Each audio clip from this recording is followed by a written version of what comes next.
साल 40 साल से जो है किसी न किसी एक खास मकसद को लेकर काम करने वाले राजनीतिक दल के साथ जुड़े हुए लोगों में यहाँ देख सकते हैं। आने वाले समय एक जुझारू संघर्ष शिक्षा को लेकर कामयाबी तक आंदोलन करने वाला एक संस्था के रूप में, संस्था को शुरू करने के रूप में भी ये अधिवेशन जो है निश्चित रूप से जो है मेरे हिसाब से कामयाब है, मैं समझता हूँ। निश्चित रूप से ये राष्ट्रीय अधिवेशन है। और दूसरी बात, साथ ही उदित राज ने जो है इशारा किया है, मैं सिर्फ इतना कहना चाहूँगा, कोई भी आंदोलन जिसका मकसद अच्छा हो, नेक हो और जिसमें जो शरीक हुए उनका जो है मंशा सब साफ है, वो ऐसा कोई आंदोलन केवल पैसे की कमी की वजह से कभी ना रुका है ना रुकेगा। और बात वहां तक है तो मैं इतना ही कहूंगा कि भाई जो हम जैसे छोटे छोटे संगठनों का जो कमिटमेंट हमने पूरा कर लिया, जरूरत पड़ने पे आगे भी कमिट करेंगे। पैसे की वजह से जो आंदोलन नहीं रुकेगा।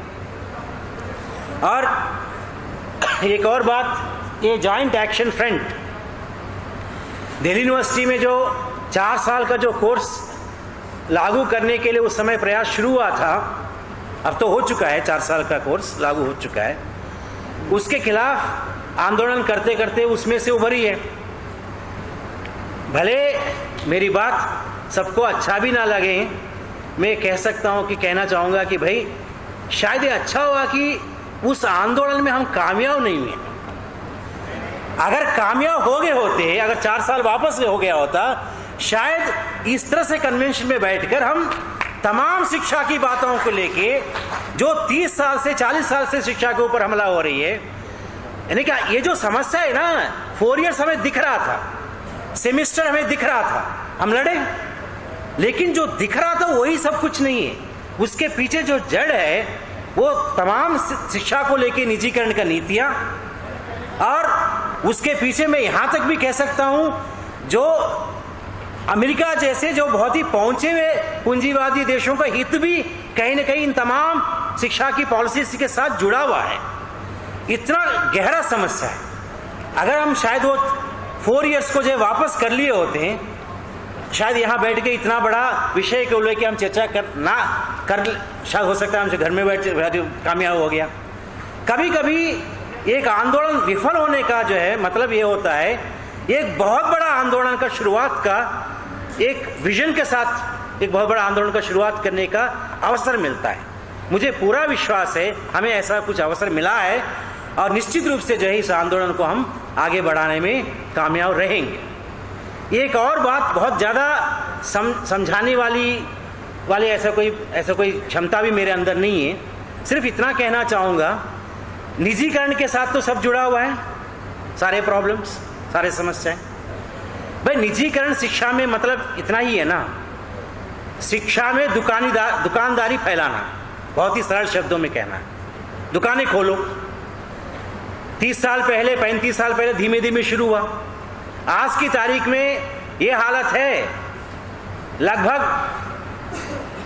250, 300 या 350 ज़्यादा कह सकते हैं कि सरकारी यूनिवर्सिटीज है, स्टेट और सेंट्रल सब मिला के 200-250 जो है प्राइवेट यूनिवर्सिटीज भी हो गए। ये तो वो आंकड़ा है जिसमें सिर्फ यूनिवर्सिटीज की बात हो रही है, विश्वविद्यालयों का।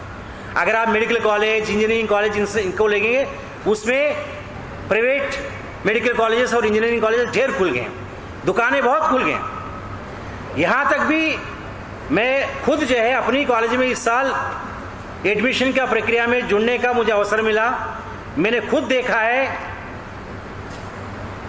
दिल्ली में एक कॉलेज, मैं दयाल सिंह कॉलेज में पढ़ाता हूँ भाई, ये तो नहीं क्लेम करूँगा बहुत बड़ा, बहुत ही ऐसा कॉलेज है भाई जिसके लिए पूरा दुनिया से छात्र जो है एडमिशन के लिए आ जाए, ऐसा तो मैं नहीं सोचता। फिर भी मैं अपनी कॉलेज में मैंने ये देखा है, बिहार से, नॉर्थ ईस्ट से, पंजाब से इतना रश है एडमिशन के लिए। उससे मुझे एहसास हुआ कि भाई कहीं ना कहीं बहुत बड़ा विशाल क्षेत्र में हिंदुस्तान के अंदर कॉलेज एजुकेशन ठप हो गया। थोड़ा सा बचा हो तो दिल्ली यूनिवर्सिटी जैसे कॉलेजेस से लोग जो है पैसा खर्च कर रहे हैं, अपने बच्चों को यहाँ रखने के लिए जो है किराए के मकानों में आ रहे हैं।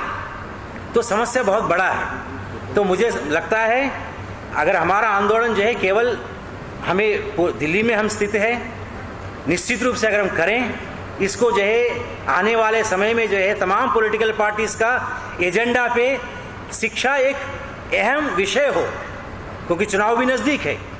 जब वो पॉलिटिकल पार्टी का लीडर्स जो है चुनाव में आवाम से वोट मांगने जाएंगे, शिक्षा को लेकर बात करने पे मजबूर हो जाए।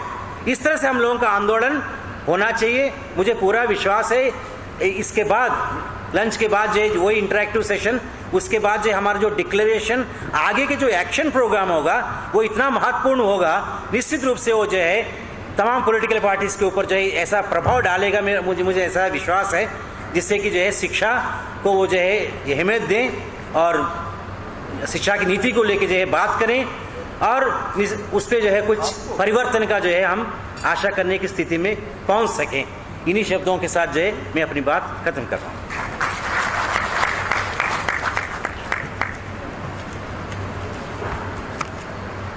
का है, किसी भी जात का है, वो इसके विरोध में है।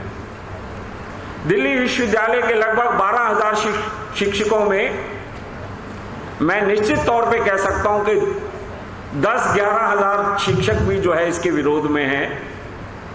फिर भी इसके बावजूद विश्वविद्यालय में इसको लागू कर दिया गया, सारे विरोध के बावजूद इसको लागू कर दिया गया और उसमें मीडिया की भूमिका शुरू में हमारे साथ थी और मीडिया ने भी साथ दिया, मगर धीरे धीरे जब ये इसको लागू कर दिया गया तो अब जैसे ये मानकर चला जा रहा है कि ये तो हमारी अब नियति है, इसको हमें स्वीकार करना है।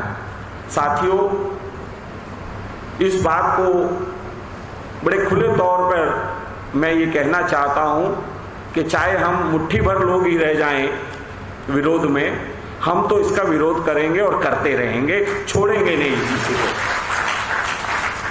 क्योंकि ये निजीकरण की तरफ ये जो मुद्दा ले जा रहा है, अभी आपके सामने वक्ताओं ने इस बात को बताया कि चाहे सेमेस्टराइजेशन हो, चाहे 4 इयर्स का प्रोग्राम हो, चाहे विदेशी विश्वविद्यालयों का आगमन हो, ये सारी चीजें एक दूसरे के साथ जुड़ी हुई हैं और अंततः इसका परिणाम यही है कि आने वाले समय में हायर एजुकेशन में उस वर्ग के बच्चे जाएं जो इसको अफोर्ड कर सकते हैं और वो स्वाभाविक है प्राइवेट विश्वविद्यालयों में भी जाएंगे दूसरे, और यहाँ के जो विश्वविद्यालय हैं उनको चौपट करने का काम शुरू हो चुका है। और मैं उदाहरण के तौर पे आपको बता रहा हूं, अभी इलेक्शन के दौरान हम कॉलेजों में घूम रहे थे तो हमें टीचर्स ने बताया कि उनके बच्चे किस तरह से जिनको एडमिशन मिल चुका है वो छोड़कर जा रहे हैं। तो मैंने कहा अभी तो रिजल्ट नहीं आए, अभी तो एग्जाम नहीं हुए, अभी से कैसे वो कह रहे हैं छोड़कर जा रहे हैं, क्योंकि अभी तक बच्चों को ये मालूम नहीं था कि उनको जो कोर्सेज पढ़ाए जाएंगे वो किस तरह के कोर्सेज हैं। वो कोर्सेज जब अभी सामने उनके आए तो बच्चों ने छोड़ना शुरू कर दिया। मैत्रेयी कॉलेज में बहुत सारे बच्चे 4 इयर्स का प्रोग्राम छोड़ के 3 इयर्स का प्रोग्राम जो दिल्ली यूनिवर्सिटी के नॉन कॉलेजिएट जिसमें लड़कियां पढ़ती हैं उस प्रोग्राम में चले गए। उन्हें लगा कि हमारे ही विश्वविद्यालय में जब 3 साल की दूसरी जगह प्रोग्राम चल रहा है तो हम ये क्यों ले, तो वो वहां चले गए। मैं अपनी क्लास का एग्जाम्पल देके आपको बता सकता हूं। मेरे यहाँ कुछ दलित बच्चों ने कहा सर ये हमको आप लोग क्या पढ़ा रहे हैं। मैंने कहा क्यों, क्या बात हुई। कहने लगे सर आप पीछे जरा बोर्ड पे देखिए क्या लिखा है। बोर्ड पे साइंस की इक्वेशन टीचर नया रखा गया। साइंस हमारे यहाँ इवनिंग में होती नहीं है, वहाँ साइंस का टीचर रखा गया। साइंस का टीचर वहाँ आकर पढ़ाने लगा उनको साइंस, बच्चा है लिटरेचर का। वो कहने लगे सर हम इसका क्या करेंगे, हमें तो एक शब्द नहीं समझ आया, एक शब्द। तो परिणाम इसका क्या हो रहा है कि वह बच्चे जिन्होंने साइंस नहीं पढ़ी, वह बच्चे जिन्होंने मैथ्स 8वीं 10वीं में छोड़ दिया, अब उनको नए सिरे से जो है ये चीजें पढ़ाई जा रही हैं। लिटरेचर के बच्चे को जो है कॉमर्स की चीजें जब पढ़ाई जाती हैं तो वो कहता है सर ये हमारे किस काम का, ये हमारे मेन स्ट्रीम का नहीं है। इंग्लिश ऑनर्स के बच्चों ने कहा सर हम यहाँ पर ये पढ़ने आए हैं या अपना सब्जेक्ट पढ़ने आए हैं। अजीब सी स्थिति पूरी विश्वविद्यालय में इस वक्त चल रही है और बच्चे छोड़कर कुछ कॉरेस्पॉन्डेंस कोर्स में जा रहे हैं क्योंकि वहां 3 साल का पुराना कोर्स चल रहा है। नॉन कॉलेजिएट में लड़कियां जा रही हैं क्योंकि वहां 3 साल का पुराना कोर्स चल रहा है। ये मैं अपने विश्वविद्यालय के कुछ कॉलेजों का आपको उदाहरण देकर बता रहा हूं। हर बच्चा परेशान है इस यूनिवर्सिटी के अंदर जो पढ़ रहा है। जो बच्चा पढ़ सकता है साइंस और मैथ्स, वह भी इसलिए परेशान है क्योंकि उसके मेन पेपर से उनका कोई लेना देना नहीं है जिस मेन पेपर को पढ़ने आया है। चाहे वो इंग्लिश ऑनर्स हो, कॉमर्स ऑनर्स का बच्चा हो, चाहे हिस्ट्री ऑनर्स का बच्चा हो, पोल साइंस ऑनर्स का बच्चा हो, हिंदी ऑनर्स का बच्चा हो, उसको वो सब्जेक्ट्स पढ़ने के लिए दिए जा रहे हैं जो 11 फाउंडेशन कोर्स हैं जिनका उनके मेन पेपर से कोई संबंध नहीं है और इतने लो लेवल के हैं। अगर आप वो किताब, मेरे पास अभी है नहीं तो मैं आपको दिखाता कि उसमें शाहरुख खान का फोटो लगा रखा है, फिल्मों के गाने जो है उसके अंदर भर रखे हैं कि आप इसको पढ़िए। ये चीजें जो है बच्चे को जो जिसमें उसका इंटरेस्ट नहीं है, जो हायर एजुकेशन में आया है, उसको आप लो लेवल की इतनी चीजें पढ़ा रहे हैं। और एक और बदमाशी की इन्हें मालूम है ज्यादातर बच्चे फेल हो जाएंगे और 2 साल बाद बच्चे जो है यूनिवर्सिटी में रहेंगे नहीं। उन्होंने, वाइस चांसलर ने एक और तरीका निकाल लिया। उन्होंने क्या किया, 75 नंबर का जो पेपर होता है, जो होना है उनका फाउंडेशन कोर्स का, 55 नंबर के मार्क्स टीचर के हाथ में कॉलेजों में रख दिए कि वो 55 मार्क्स जो है उसके हाथ में इंटरनल असेसमेंट और इन चीजों के ऊपर देगा। 20 नंबर का यूनिवर्सिटी पेपर लेगी उसमें 75 में से 20 मार्क्स का, और उस 20 मार्क्स में भी टीचर को यह कह दिया कि आपके अपने कॉलेज में टीचर को उसको एवेल्युएट करना है। नतीजा जानते हैं क्या होगा? ज्यादातर टीचर ये सोच के कि बच्चा हमारा फेल ना हो जाए, इसको पास कर दो। तो ये होने वाला है एक तरह से एक घिनौना मजाक जो है परीक्षा के नाम पर दिल्ली यूनिवर्सिटी में होने वाला है। अगले 2 साल में आप देखिएगा दिल्ली यूनिवर्सिटी जो एक प्राइम इंस्टीट्यूट, मतलब एक प्राइम यूनिवर्सिटी मानी जाती है देश में, उसका हाल आप देखना जैसे गवर्नमेंट स्कूलों का हाल है, जो बिल्कुल उनको प्राइवेट स्कूलों के सामने उसका स्तर गिरा दिया गया। यही स्तर जो है दिल्ली यूनिवर्सिटी में होने वाला है और इसके लिए वाइस चांसलर और ये सरकार पूरी जिम्मेवार है और इसका विरोध हम लोग करेंगे। इसलिए करेंगे कि हायर एजुकेशन कोई धन और संपन्न परिवारों के लिए नहीं है। हायर एजुकेशन हर गरीब बच्चे का अधिकार है और उसको मिलना चाहिए, चाहे वो किसी भी वर्ग का। हाँ, हम लोग लड़ेंगे इस चीज के लिए। साथियों, एक चीज मैं अंत में खत्म कर रहा हूं इस बात को कि अब ये आंदोलन आगे बढ़े कैसे। मेरा ये मानना है कि विश्वविद्यालय के आगे कोई एक्शन प्रोग्राम जो तय हो वो हमें विश्वविद्यालय के अंदर करने चाहिए। और मेरा ये मानना है कि कॉलेजों के अंदर बच्चों को बाहर निकाला जाना चाहिए और बच्चे आएंगे, आप देखिएगा बच्चे खुलकर आएंगे। उनको ऑर्गेनाइज अभी नहीं किया जा सका, तो इस वजह से अभी तक उन्हें समझ नहीं आ रहा था, क्योंकि इससे पहले तो बच्चा यूनिवर्सिटी में आया ही नहीं था। क्योंकि ये जो बच्चा आया है अब पहले साल में, ये बच्चे ने तो अभी एडमिशन ही नहीं लिया था, अब एडमिशन वो ले चुका है। अब वो देख रहा है कि इसके अंदर जो चीजें हैं वो बिल्कुल बेकार हैं। अब मेरा मानना है कि आने वाले समय में हमें बच्चों को क्लासेस में से निकालना होगा और एक रिवोल्ट जो है विश्वविद्यालय में हमें जो है एक विद्रोह जो है वहां पर खड़ा करना होगा, तभी जाकर रुकेगा। और आने वाले समय में तो चुनाव हैं, कोई भी पार्टी जो है चुनाव में अगर ये देखती है कि उसकी सरकार उसको हिलती हुई नजर आए या उनको लगे कि हमारी पार्टी को इससे नुकसान होने वाला है, तो वो लोग भी मजबूरन जो है इसके अंदर इसका विरोध करने के लिए वो पार्टियां भी उतरेंगी जो इस वक्त चुप हैं। और मेरा मानना है कि देश के अंदर जो विरोधी पार्टियां हैं उनको खुलकर आना चाहिए और जो उसमें कम से कम जो दलित एमपीज हैं उनको हमें कॉन्टेक्ट करना चाहिए, चाहे वो किसी भी पार्टी में हो, वो खुलकर इसका विरोध करें, क्योंकि सबसे ज्यादा प्रभावित यही वर्ग होने वाला है। और इस सुझाव के साथ मैं अपनी बात को खत्म करता हूं। धन्यवाद। प्रोफेसर हरीश खन्ना जी ने कहा कि चाहे हम बॉडी और ठीक और if government is not listening we are also smart नहीं बोलते।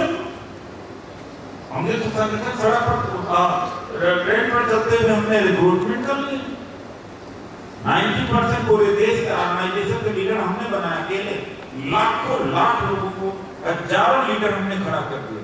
बस स्टैंड पर जब बस स्टैंड पर 4 आदमी बात करते करते मेरे फ्लाइट में गए, उसको ऑर्गेनाइजेशन में लोग आप बातचीत कर रहे हैं, थोड़ा टीवी की जगह थोड़ा बीवी से थोड़ा अलग हटना, आधा घंटा लोग जिसके पास नहीं होगी व्यवस्था में उसकी सुनवाई नहीं, सेंसिटिविटी का कोई मतलब नहीं रह गया, संवेदना कोई मतलब नहीं रखती है। अब ताकत मतलब रखती है, और ताकत है भीड़। भीड़ के बगैर ये चीजें नहीं होती। इतना आपको बता दें, आप लड़ते रहिएगा, लोग धीरे धीरे मजाक बनाने लगते। तो we are not going to be laughing.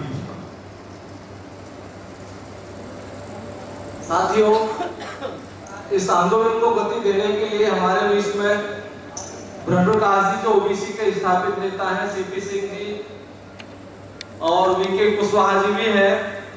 इसके अलावा जो परिषद के जितने भी हमारे प्रदेश स्तर के, दिल्ली प्रदेश स्तर के जितने भी पदाधिकारी सभी मौजूद हैं। दिल्ली एडमिनिस्ट्रेशन से, एजुकेशन डिपार्टमेंट से बेगराज जी और चरण सिंह जी बहुत से साथियों के साथ आए हैं। टेक्निकल एजुकेशन से दिलबाग जी की पूरी टीम करीब करीब आ चुकी है इस आंदोलन को गति देने के लिए। तो ज्यादा समय न लेते हुए मैं कार्यक्रम को आगे बढ़ाते हुए मैं आमंत्रित करता हूँ जो हमारे स्टूडेंट विंग है और जिसके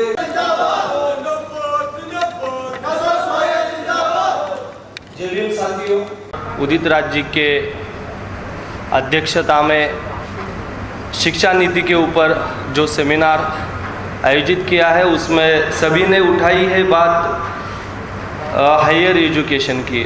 और जो महाराष्ट्र में शिक्षा का जो सबसे पहले इस देश में क्रांतिकारक बदलाव की बात निकली, वो महात्मा फुले से निकली थी। और महात्मा फुले ने बात की थी प्राइमरी एजुकेशन से। फुले ने कहा था कि प्राइमरी एजुकेशन अगर इस देश में सबको मिलता है तो वो हायर एजुकेशन के लायक बनता है। मगर इस देश में प्राइमरी एजुकेशन की हालत ऐसी है कि 8वीं तक पास करते जाओ, टीचर कोई पढ़ाए नहीं और विद्यार्थी कोई सीखे नहीं। क्योंकि ये जो शिक्षा नीति है आज के निजीकरण और ग्लोबलाइजेशन के दौर में, ये प्राइवेट एजुकेशन सोसाइटीज़ जो इंटरनेशनल स्कूल्स और प्राइवेट इंग्लिश मीडियम स्कूल्स चला रही है, जो बड़े बड़े स्कूल्स चला रहे हैं, उसमें पैसा दे रहे हैं और शिक्षा ले रहे हैं। जिनके पास पैसा नहीं वो झड़पी और नगर पालिका के स्कूलों में पढ़ रहे हैं।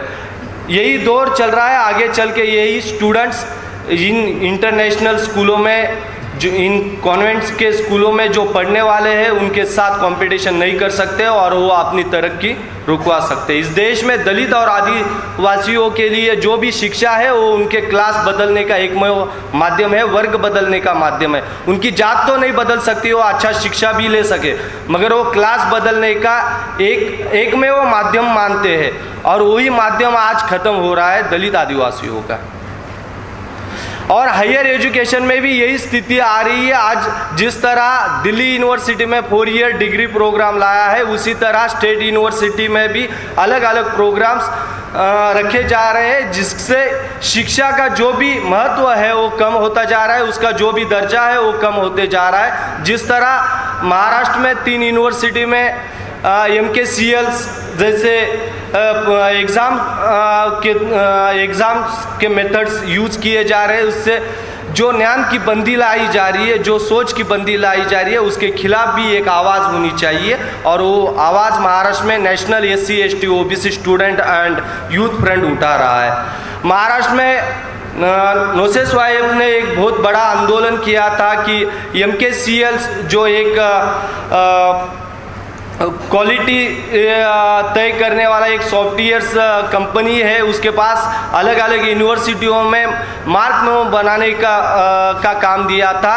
और ये पूरी तरह से यूनिवर्सिटी को प्राइवेटाइजेशन कराने का पहला दौर था। तो इसके खिलाफ एक बहुत बड़ा आंदोलन महाराष्ट्र में खड़ा हुआ था और हम वो आंदोलन डॉक्टर उदित राज जी के नेतृत्व में जीत गए।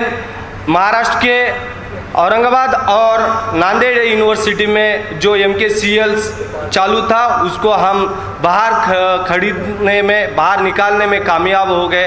अभी जो MCQ का जो पैटर्न है उसके खिलाफ भी महाराष्ट्र के अलग अलग यूनिवर्सिटी में फाइट चल रहा है। ये MCQ का पैटर्न 2 यूनिवर्सिटी में चालू है अभी, स्वामी रामानंद तीर्थ मराठवाड़ा यूनिवर्सिटी और दूसरा है पुणे यूनिवर्सिटी। उसमें से हम ये निकालने का प्रयास कर रहे हैं कि MCQ इस यूनिवर्सिटी से निकले। जो भी शिक्षा नीति इस देश में आज तक तय हुई उसके ऊपर जो भी बहस हुई वो हायर एजुकेशन के ऊपर ज़्यादा बहस हुई, और जो भी कम बहस नेशनल लेवल पे हुए वो प्राइमरी एजुकेशन के ऊपर बहुत कम बहस हुई है। आयोग भी बहुत कम प्राइमरी एजुकेशन के ऊपर बैठे हैं। हम चाहते हैं कि इस देश में जो भी प्राइमरी एजुकेशन हो वो समान हो, वो अनिवार्य हो। समान का मतलब ये नहीं है कि सबको एक स्कूल में, झड़पी के स्कूल में सभी गरीबों को शिक्षा दी जाए और सबको शिक्षा मिलनी चाहिए ये सरकार तय करे और सभी को स्कूलों में भर्ती करे, और उस स्कूलों का जो दर्जा है, जो स्कूलों की बनावट है वो इस तरह हो कि जहाँ पे कुछ भी संसाधन ना हो मगर वो स्कूलों में उसका नाम हो। इतना ही सरकार अगर चाहती है तो यह अगर समान शिक्षा है तो इसके खिलाफ है।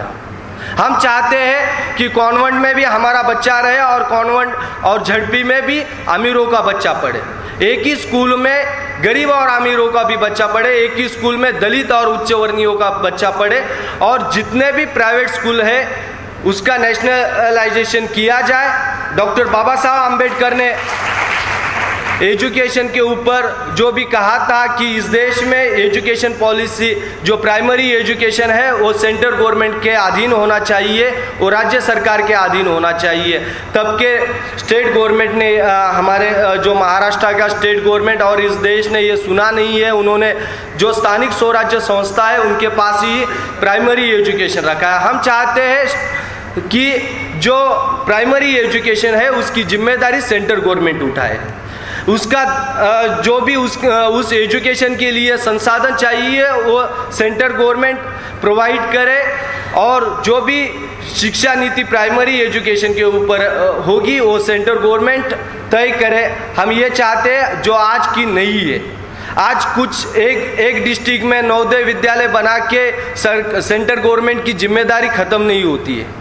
हम चाहते हैं कि उन झड़पी और नगर पालिका स्कूल में हमारे बच्चे पढ़ रहे हैं वो 90% दलित और आदिवासी और अल्पसंख्यक है, उनको पढ़ रहे हैं, वो सिर्फ नाम के लिए पढ़ रहे हैं, वो ख़त्म किया जाए और उनके बराबरी का शिक्षा दी जाए जो कॉन्वेंट में दी जा रही है, जो इंटरनेशनल स्कूल में दी जा रही है। आज संघर्ष जो खड़ा है वो झड़पी के स्कूल और इंटरनेशनल स्कूल के अंदर संघर्ष है, और वो संघर्ष हम कर रहे हैं कि हम बात ये लेके जा रहे हैं कि झड़पी के स्कूलों को आगे चल के क्या उनका भविष्य है।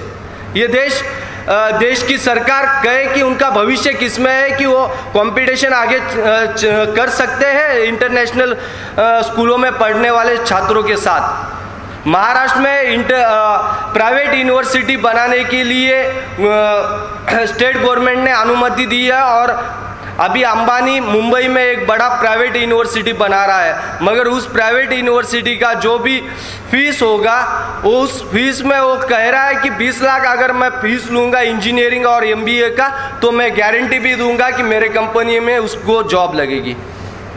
मगर अपने ही कंपनी के एम्प्लॉयज़ वो पैसे दे के उनसे ही पैसे लेके वो बना रहा है। ये अगर ये स्थिति है तो हमारे शिक्षा का जो भी हम पढ़ रहे हैं, जो स्टेट यूनिवर्सिटी, जो स्टेट के अलग अलग छोटे मोटे इंजीनियरिंग और मैनेजमेंट कॉलेजों में पढ़ रहे हैं, उनका शिक्षा ये बिगर मतलब की है। अगर उनसे रोजगार हमें मिलता नहीं तो हमें शिक्षा चाहिए हमारे रोजगार के लिए, हमारा क्लास चेंज करने के लिए। अगर ऐसी शिक्षा नहीं मिलती है जिससे हम हमारी गरीबी से उठ सकते हैं तो ये शिक्षा हमें लेनी भी नहीं चाहिए। हम इसका विरोध करते हैं। भारत में शिक्षा अगर इज्जत भी देता है और रोजगार से भी जुड़ता है, अगर कल हमें ये रोजगार से जुड़ाता नहीं है तो ये शिक्षा का मतलब नहीं रहेगा। हम चाहते हैं कि हमें ऐसी शिक्षा देनी चाहिए जो हमारे रोज़गार के साथ होनी चाहिए, हमें वो रोज़गार प्रोवाइड करे। अगर शिक्षा मिलती है और कल हमें डिग्री लेके कंपनी और डोर डोर घूमना पड़ेगा और घूम के फिर हम आएंगे, इस देश का दलित आएगा फिर भी कंपनी का क्लास 4 वर्कर बनेगा, तो इससे कोई स्थिति में बदलाव नहीं आएगा। और आज की जो स्थिति है वो दलित आदिवासी के लिए बहुत घातक है। उनको फिर से बंदिस्त बनाने की है, फिर से उनको गरीब बनाने की है। और हम चाहते हैं कि ये स्थिति बदले और इसके लिए national SC ST OBC student and youth front पूरे देश में एक आंदोलन खड़ा कर रहा है। हम प्राइवेट यूनिवर्सिटी में रिजर्वेशन चाहते हैं, हमारी भागीदारी चाहते हैं, वहाँ पे हम निःशुल्क शिक्षा चाहते हैं, हम प्राइवेट कंपनियों में हमारा रिजर्वेशन चाहते हैं और इसके लिए हम संघर्ष करेंगे। हम इस देश में हमारी भागीदारी आज तय करना चाहते हैं डॉक्टर उदित राज जी के नेतृत्व में, और ये इस देश के पूरे दलित, आदिवासी, OBC यूथ्स और स्टूडेंट्स आने वाले सालों में तय भी करेंगे। जय भीम, नमो बुद्धाय। धन्यवाद हर्षवर्धन जी। जो भी इस देश में शिक्षा में खामियां है, हर्षवर्धन जी ने आपके सामने बड़े ही विस्तार से रखा है। इंदु चौधरी जी इनको निश्चित रूप से मोटिवेट करेंगे और ये पुनः समाज का काम सुचारू रूप से करेंगे। और राधे श्याम जी से हमारे पारिवारिक रिश्ते भी हैं, तो अगली कड़ी में मैं आमंत्रित करता हूं प्रोफेसर बलराज जी को। प्रोफेसर बलराज जी आए और समय का ध्यान रखते हुए अपनी बात को रखें। धन्यवाद।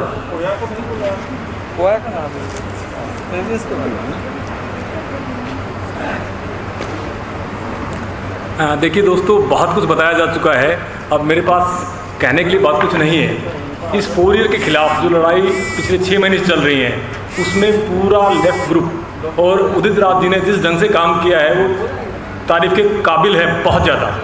क्योंकि यूनिवर्सिटी जिस ढंग से अड़ी हुई है और टीचर्स को धमकारी इलेक्शंस के बारे में बताया, जो दूसरा इलेक्शंस था उसमें एक कैंडिडेट के लिए वाइस चांसलर ने, डायरेक्टर ने, प्रो वाइस चांसलर ने, सबने मिलकर इंटेक जो कांग्रेस का कैंडिडेट, सरकार कैंडिडेट है, उसको जिताने के लिए ADC चौकी तक का जोर लगा दिया।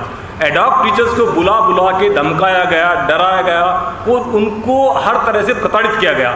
फाउंडेशन कोर्स के नाम पर बुलाकर उनको बताया जा रहा है कि उनको क्या करना है, कैसे करना है। लेकिन उन लोगों ने, जब बात हम लोग की होती थी कि हमें जो काम करना हम लोग करेंगे, क्योंकि जो चीज़ें हालात बने हुए हैं कब तक वो अपना गर्दन दबाएंगे, तो उन लोगों ने वोट के जरिए अपनी ताकत दिखा दी और नंदिता जी 800 वोटों से जीती हैं इलेक्शन में। मतलब ये सीधे सीधे वाइस चांसलर की हार है। टीचर्स ने इतना ज़्यादा काम किया इसमें, तो उनको सबको सैल्यूट करना चाहिए। और 4 ईयर पे देखिए काफ़ी बात हो चुकी है। नुकसान जो हो रहा है वो SC ST OBC का। उस दिन शाम को मैंने वो जो यूनिवर्सिटी से एक लेटर आया था, जाके मैंने मैडम को दिखाया कि देखिए 2006 की गाइडलाइन 2013 आधा जा चुका है, आज लागू होने की बात आई है। 200 पॉइंट रोस्टर पर अभी भी उन्होंने हेराफेरी की है कि जो एज ए यूनिट लागू होना है सीनियरिटी के हिसाब से, उसमें उन्होंने ABCD के हिसाब से डाल दिया, डिपार्टमेंट के हिसाब से कि पहले कौन डिपार्टमेंट है उसके बाद कौन है। उसमें बहुत सारी संभावनाएं बची हुई हैं। हम लोग इसके खिलाफ लोगों से मिले हैं जाकर, और लड़ाई के लिए अभी हमें अपने आप को तैयार रखना है। लड़ाई हमारी लंबी चलेगी, वो बंद होने वाली नहीं है, क्योंकि इस व्यवस्था से लड़ना है तो हमें अपने आप को मजबूती के साथ खड़ा करना पड़ेगा और आगे बढ़ते रहना है। और संगठित होकर, जो डॉक्टर अम्बेडकर ने बात कही कि शिक्षित बनो, संगठित रहो और संघर्ष करो, उस नारे को हमें अंजाम तक पहुंचाना है और व्यवस्था से लड़ना है। शुक्रिया।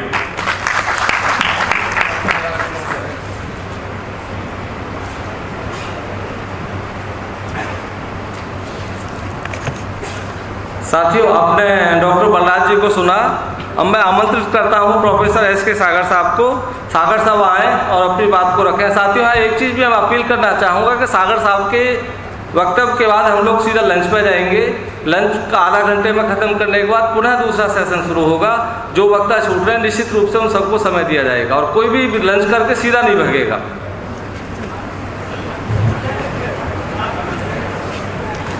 पहले तो मैं सभी लोगों को जय भीम कहना चाहूँगा। और जैसे अभी उदित राज जी ने थोड़े पहले बोला कि SC ST और OBC के साथ नहीं, इससे पहले जाके हम जो भी लड़ाई लड़ेंगे नियर फ्यूचर में वो लेफ्ट के दम पर ही लड़ सकते हैं, ऐसा नहीं है। हम SC ST OBC हम अपनी लड़ाई खुद लड़ सकते हैं, इतनी पावर अगर इकट्ठे हो जाए, प्रोवाइडेड। अगर इकट्ठे नहीं होंगे तो हमें दूसरों का सहारा लेना पड़ेगा। तो मैं अपनी बात अब यहाँ से शुरू करना चाहूँगा कि अभी मैं पहले मुबारकबाद दूँ जो हमारी कम से कम 9-10 साल की लड़ाई लड़ रहे थे कि हमारा कॉलेज एज यूनिट होना चाहिए, जिससे कि हमारा 22.5% और 27% रिजर्वेशन मिले, और रीडर प्रोफेसर में रिजर्वेशन होना चाहिए। 100 दिल्ली यूनिवर्सिटी बची थी जहाँ पर इसमें रिजर्वेशन नहीं हुआ। इसमें हम कम से कम 7-8 साल से स्ट्रगल कर रहे, डेमोन्स्ट्रेशन किया। उसमें मतलब उदित राज जी का भी अभी सहयोग रहा है उसमें, क्योंकि मुझे अनऑफिशियली स्टैंडिंग कमेटी में बुला लिया गया था और we did our best. Ultimately ये 3 तारीख को ये इम्प्लीमेंट कर दिया गया है। एक ऐतिहासिक, पर हमें इतनी खुशी नहीं होनी चाहिए। क्यों? क्योंकि 62 ईयर्स हो गए इसको रिजर्वेशन पॉलिसी को इम्प्लीमेंट करते हुए दिल्ली में, पर ये अभी किया है। ये बड़ी शर्म वाली बात है। और मैं एक चीज़ और कहूँगा कि जैसे कि अब जैसे गवर्नमेंट, जैसे ये प्राइवेटाइजेशन की बात कर रहा हूँ, जैसे ज़्यादातर स्कूल्स हैं जो उसमें प्राइवेट स्कूल्स है, वहाँ पर कोई रिजर्वेशन नहीं होता, कोई कुछ नहीं होता है। और गवर्नमेंट स्कूल में ज़्यादातर बच्चे जो गवर्नमेंट स्कूल्स है वो अपने बच्चे पढ़ते हैं, SC ST OBC के ही पढ़ते हैं, कोई एलीट क्लास का बच्चा नहीं पढ़ता है। तो मैं यहाँ पर ये कहना, मैंने गवर्नमेंट को कई बार लिखा भी, जो MP और MLA को भी मैंने कई बार बोला है, भाई आप ये कीजिए, आप गवर्नमेंट जो प्राइवेट स्कूल्स हैं उसमें भी रिजर्वेशन होना चाहिए, 22.5% होना चाहिए, और उसकी जो फीस है वो गवर्नमेंट बियर करे। पर अभी तक कोई नहीं इसका इस पर किसी का ध्यान नहीं है, क्योंकि जो पार्लियामेंट में जो अपने लोग हैं और भी लोग हैं, उनकी हिम्मत नहीं है कि वो जो अपना जो ऊपर का जो एलीट क्लास के या फिर जो गवर्नमेंट है उसके आगे बोल सके। और एक आपको एक चीज़ और बताऊं, जैसे कि अभी जो ग्रेडिंग सिस्टम किया है, जो ग्रेडिंग सिस्टम सबसे ज़्यादा अफेक्ट अपने लोगों को कर रहा है, SC ST OBC को कर रहा है। कैसे? मान लिया जैसे गवर्नमेंट की स्कूल्स हैं, वहाँ पर अपने बच्चे पढ़ते हैं और वहाँ पर 90% और 100% मार्क्स लेके आ रहे हैं, जबकि प्राइवेट कॉलेज में 67-80% आ रहे हैं, और उनको जानबूझ के पास किया जा रहा है कि ये जमाना कम्पिटिटिव एग्जाम्स का है। अगर आगे 12th के बाद उनको आगे एग्जाम देना पड़ेगा और दे वुड बी आउट। मैं 100% गारंटी दे रहा हूँ कि वो बाहर हो जाएंगे। उनको कुछ नहीं आता है, क्योंकि उनको इस तरह से एजुकेशन दी जा रही है कि उनको अरे ये तो पास ही होते जा रहे हैं। और यहाँ तक हो रहा है कि जब इवैल्यूएशन होता है तो वहाँ पर टीचर्स लिख रहे हैं वहाँ पर, और इनको 100% गवर्नमेंट दिखाना चाहती है कि हम बहुत अच्छा ये कर रहे हैं। तो मेरी आपसे रिक्वेस्ट है सभी से कि इस पर भी थोड़ा सा ध्यान दिया जाए। और जो 4 ईयर्स कोर्स है, हम बहुत पहले से लड़ाई लड़ रहे हैं इसके लिए। इसका क्या नुकसान है? जो बच्चा जो गरीब तबके का है, SC ST OBC जो गरीब तबके गाँव से यहाँ पढ़ने के लिए आता है, मैं गारंटी के साथ कह रहा हूं 2 साल के बाद उसमें से 70% बाहर हो जाएंगे। और BC, हमारा BC कहता है कि ये अप्लाइड कोर्स है। जब मैं I am also AC member, मैं जब AC में बोलता हूं, आप मुझे सर ये बता दीजिए यहाँ पर एक भी अप्लाइड जिनको यहाँ जॉब मिलेगा, मुझे बता दीजिए कहाँ जॉब मिलेगा, तो उसके पास कोई आंसर नहीं होता है। तो वो जो बच्चे निकलेंगे गरीब और SC ST OBC 2 साल में, जो बच्चे कुछ 3 साल में निकल जाएंगे, और जो बाद में 4 साल में जो पढ़ेगा वो एलीट क्लास के बच्चे बचेंगे, एलीट क्लास के बच्चे बचेंगे। तो that is this 4 years course is only for the elite class, not for the poors, those who have been coming from to take care this education in our Delhi university. तो और एक चीज मैं आपको और बता दूं, मैं इसमें जो 4 साल में पास करने जाएगा उसके लिए 50% रखे थे, और जो 3 साल में पास करेगा उसका 40% रखा हुआ था। मैं बड़े शर्म वाली बात है, कोई भी AC मेंबर वहां नहीं बोला। कैसे? हमारे स्टेट्स में 33% मार्क्स होते पास करने के लिए, वो यहाँ बच्चा पढ़ने के लिए आता है, और अगर 39% होगा तो फेल हो जाएगा। तो यहाँ पर आने की क्या जरूरत है? मैंने उसमें कहा कि 33% प्लीज यहाँ पर भी रखिए पास मार्क। उन्होंने 4 years का तो कर दिया 40%, बट ग्रेजुएशन का नहीं किया।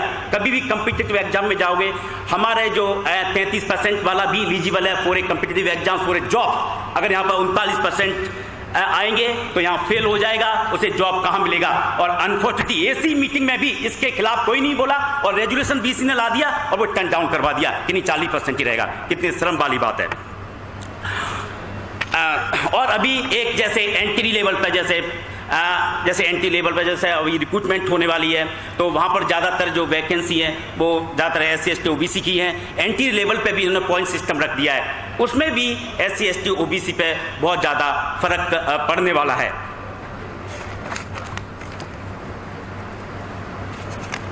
और मैं उनको भी, हर्षवर्धन को भी सल्यूट करना चाहूँगा कि वो अपनी लड़ाई बड़ी अच्छी तरह से लड़ रहे हैं, और उनके जो मैं उनको रिपीट नहीं करना चाहूँगा, कुछ हद तक उन्होंने यहाँ पर बोल दिया है। तो हमारी लड़ाई, मैं आपको और ज़्यादा नहीं बोलना चाहूँगा। मैं यही कहना चाहूँगा, हमें लड़ाई इस तरह से नहीं है, बात करके, डिस्कशन करके, कुछ नहीं इसके लड़ी हमें छीड़नी पड़ेगी, जबरदस्ती सीज करना पड़ेगा। मैंने कई बार डूटा में भी कहा कि भाई आप बात करने से स्ट्रगल करते 10 लोग बैठकर यहाँ पर धरना देकर अपनी बात कर रहे हैं, इससे कुछ नहीं होगा। आप यहाँ पर, मैं आगे कर रहा हूँ, खन्ना साहब हैं, खन्ना साहब को मैंने कई बार कहा मैं अकेला बहुत हूँ और आप इसको बीसी को आप बंद कीजिए, यहाँ पर बीसी को बंद कीजिए, मैं सबसे पहले हूँ।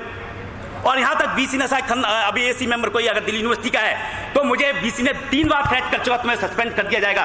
मैंने I am not this bothering about this suspension, I am from this reserve category, I am here on the behalf of SC ST OBC।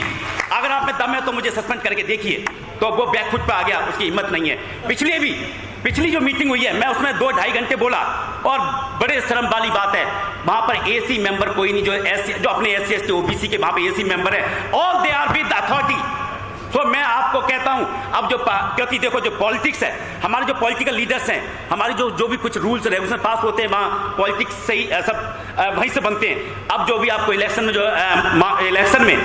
जो भी MPs है, जो भी कुछ आप वोट मांगने के लिए आएंगे, उनको कहिए कि ये 4 साल का आपने पास करवाया है, इसको 4 साल का आपने पास करवाया है और आपकी गवर्नमेंट ने पास करवाया। मैं सीधे तौर पर बोल रहा हूँ कि आपकी गवर्नमेंट ने पास कराया। There is a nexus, UGC, vice chancellor और गवर्नमेंट, तीनों में नेक्सस, अगर एक भी बीच में हडल होता तो शायद ये नहीं पास हो पाता।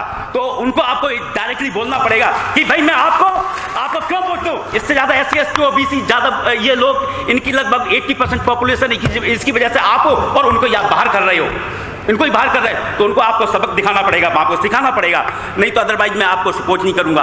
और एसी मीटिंग में भी सभी ग्रुप के लोग होते हैं और जो SC ST जो पार्टी के लोग होते हैं वो पता नहीं उनको, मैं फिर कहता हूं प्लीज आपका जो पर्सनल इंटरेस्ट है उसको छोड़कर जो हमारी सोसाइटी के लिए जो कि हमारे जो पॉलिसीज हैं उसको प्रोटेक्ट करना है। और ये हम जब भी कर सकते हैं जब सब हम लोग इकट्ठे होंगे। जय भीम, जय भारत।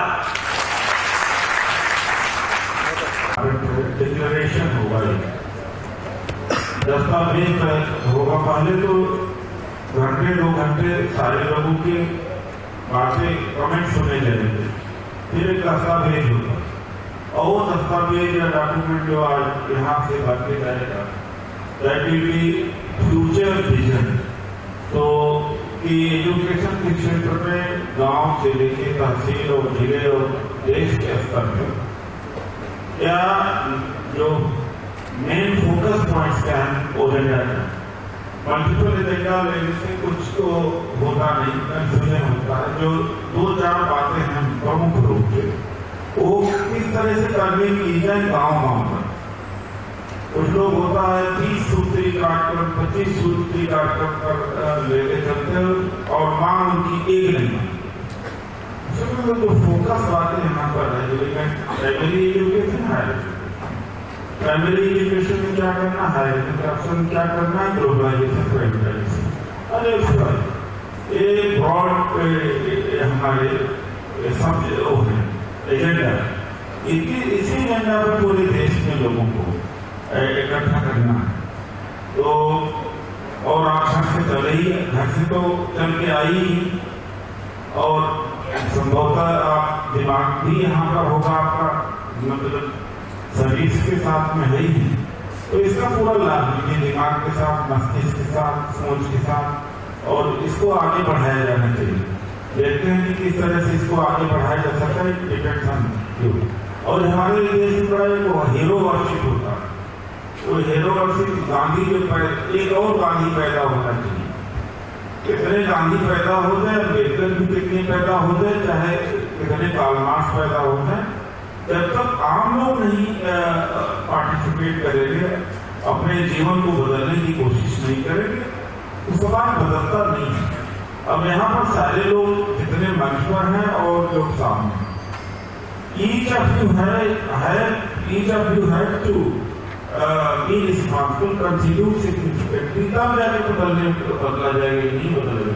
एक मानसिकता है कि कोई बात हम आए और हम सोच करके वापिस चले जाए, तो हमारे जो स्टेट के प्रेसिडेंट आए हों तो सब अपनी बात रखेंगे, सारे लोगों को हम यहाँ सुना जाएगा, तो आधा घंटे में जल्दी से लग करके यहाँ। जिन साथियों ने अपने एंट्री फॉर्म भर दिए हों तो कृपया पीछे जरूर जमा करा दें उनको। प्रोग्राम को ख़त्म करना ज़रूरी है। दूसरी बात मैं जल्दी मैं ये कहूँगी कि एक तरह का डिस्क्रिमिनेशन लागू करने के उद्देश्य, इंडिया में बहुत पैसा है और बहुत जैसे टाटा फाउंडेशन है, वोडाफोन फाउंडेशंस हैं और क्या कहते हैं जितनी भी कंपनियां हैं, रियलाइंस का फाउंडेशन है, बिल गेट फाउंडेशन, बाहर से करोड़ों रुपया, अरबों रुपया इंडिया आता है, अरबों रुपया है बिल गेट फाउंडेशन के नाम पे। और अगर हमें पैसे का आर्थिक परेशानी अगर सरकार कहती है कि हम यूनिवर्सिटीज़ नहीं, वो यूनिवर्सिटीज़ क्यों नहीं खोल रही है जब पॉपुलेशन इतनी बढ़ गई है, तो उनको यूनिवर्सिटीज़ नहीं लानी चाहिए, सीट्स बच्चों के लिए बढ़ानी चाहिए।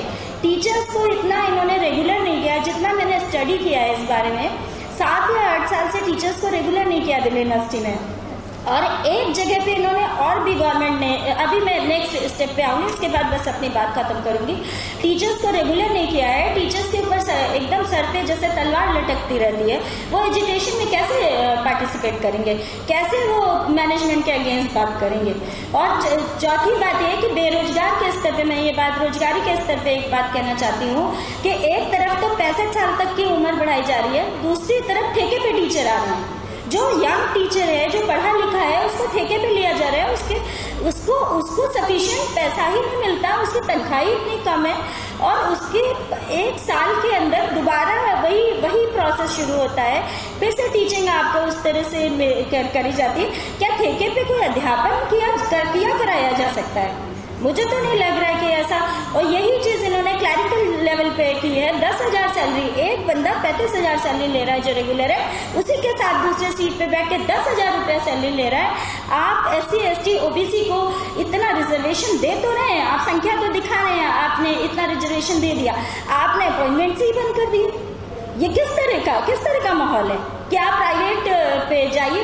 और प्राइमरी एजुकेशन के लेवल पे ये हाल है। मैंने प्राइमरी एजुकेशन, मैंने उन बच्चों के साथ काम किया है जो बहुत हैं, हमारे पास अभी भी बहुत बच्चे पढ़ने आते हैं। 10th क्लास में लड़कियां पास हो गई हैं, अंग्रेजी उनको नहीं आती। आज मैं 4th क्लास से उसको अंग्रेजी पढ़ा रही हूँ। अंग्रेजी जानना जरूरी नहीं है देश में, पर बात यह है कि हायर एजुकेशन के लेवल पे किताबें नहीं हैं पढ़ने के लिए हिंदी में। हायर एजुकेशन के लेवल पे एक पूरी यूनिवर्सिटी ट्रांसलेशन के लिए होनी चाहिए। इस देश में ना तकनीकी की किताबें हैं, ना मेडिकल की किताबें हैं, ना लिटरेचर की किताबें नहीं है। और तो और आप देखिए, मैं दर्शन शास्त्र में पोस्ट ग्रेजुएट हूँ 22 साल पहले, और आज भी दर्शन शास्त्र का वही हाल है। फिलॉसफी में हिंदी में किताबें नहीं है किसी लाइब्रेरी में, सिवा हिंदी साहित्य के। हिंदी में कोई किताबें नहीं हैं। मैं कहती हूँ पहली बात तो वही, नेशनल लैंग्वेज और नॉन नेशनल लैंग्वेज का इशू ही खत्म नहीं होता जो कोई आगे आके उस पर ट्रांसलेशन की बात करे। पंजाब में पंजाबी जो है पढ़ाई जाती है, तो महाराष्ट्र में मराठी मीडियम है। बात सवाल ये है कि मराठी हो चाहे पंजाबी हो, हायर एजुकेशन पे उस लैंग्वेज में किताबें होनी चाहिए कि नहीं जिसमें आप प्राइमरी एजुकेशन दे रहे हैं। या आप प्राइमरी एजुकेशन को उतना अपग्रेडिंग क्यों नहीं कर रहे कि बचपन से अंग्रेजी भी उतना इक्वली बच्चा पढ़ पाए जितना इक्वली हिंदी में पढ़ पा रहा है, तो उसको हायर एजुकेशन के लेवल पे कोई प्रॉब्लम ही नहीं होगी। इस तरह से 6 या 7 डिस्क्रिमिनेशन शुरू हो जाते हैं। 5वीं क्लास से 6ठी में पहुंचे एक डिस्क्रिमिनेशन, 10वीं से 12वीं में 11वीं में पहुंचे दूसरा डिस्क्रिमिनेशन, 12वीं से अब ग्रेजुएशन में आए तो देखिए तीसरा ये डिस्क्रिमिनेशन। बच्चे छोड़ के चले ही जाएंगे।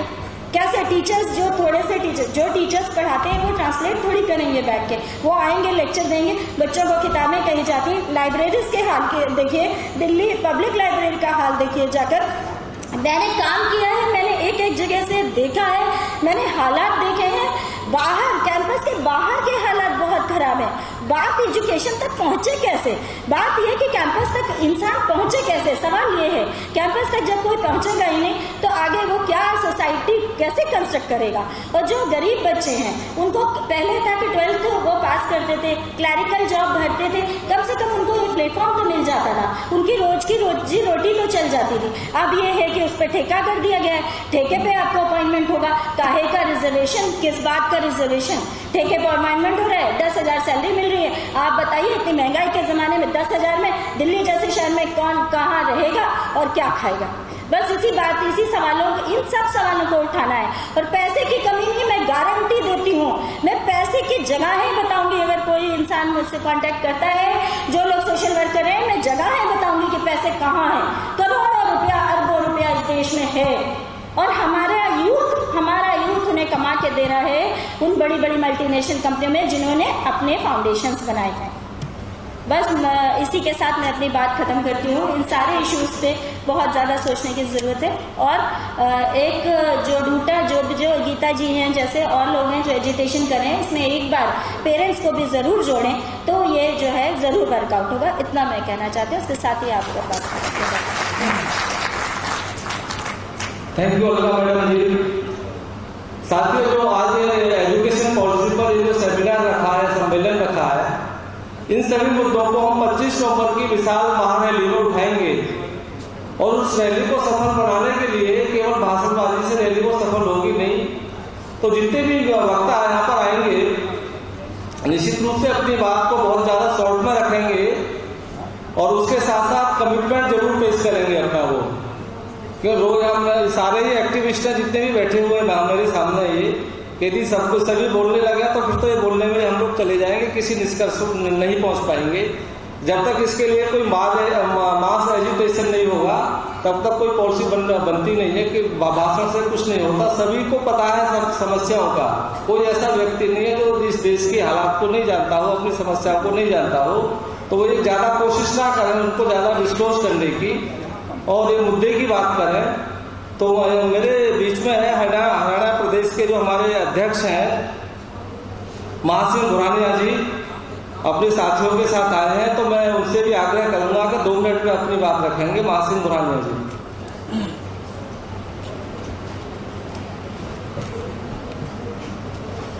आदरणीय डॉक्टर उदित राज जी, मंचासीन और सभी बादशाह बुद्धिजीवी साथियों,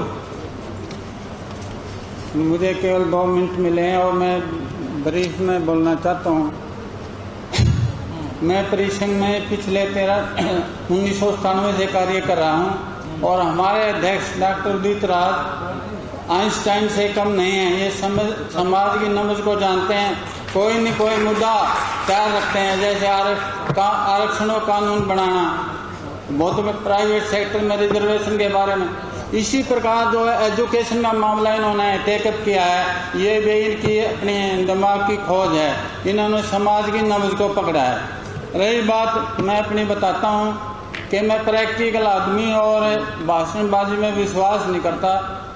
हमारे सफीदों कॉलेज में 800 बच्चों लड़कियों को दाखिला दे दिया, पर तो पीएन से लेकर प्रिंसिपल तक कोई नियुक्ति नहीं हुई।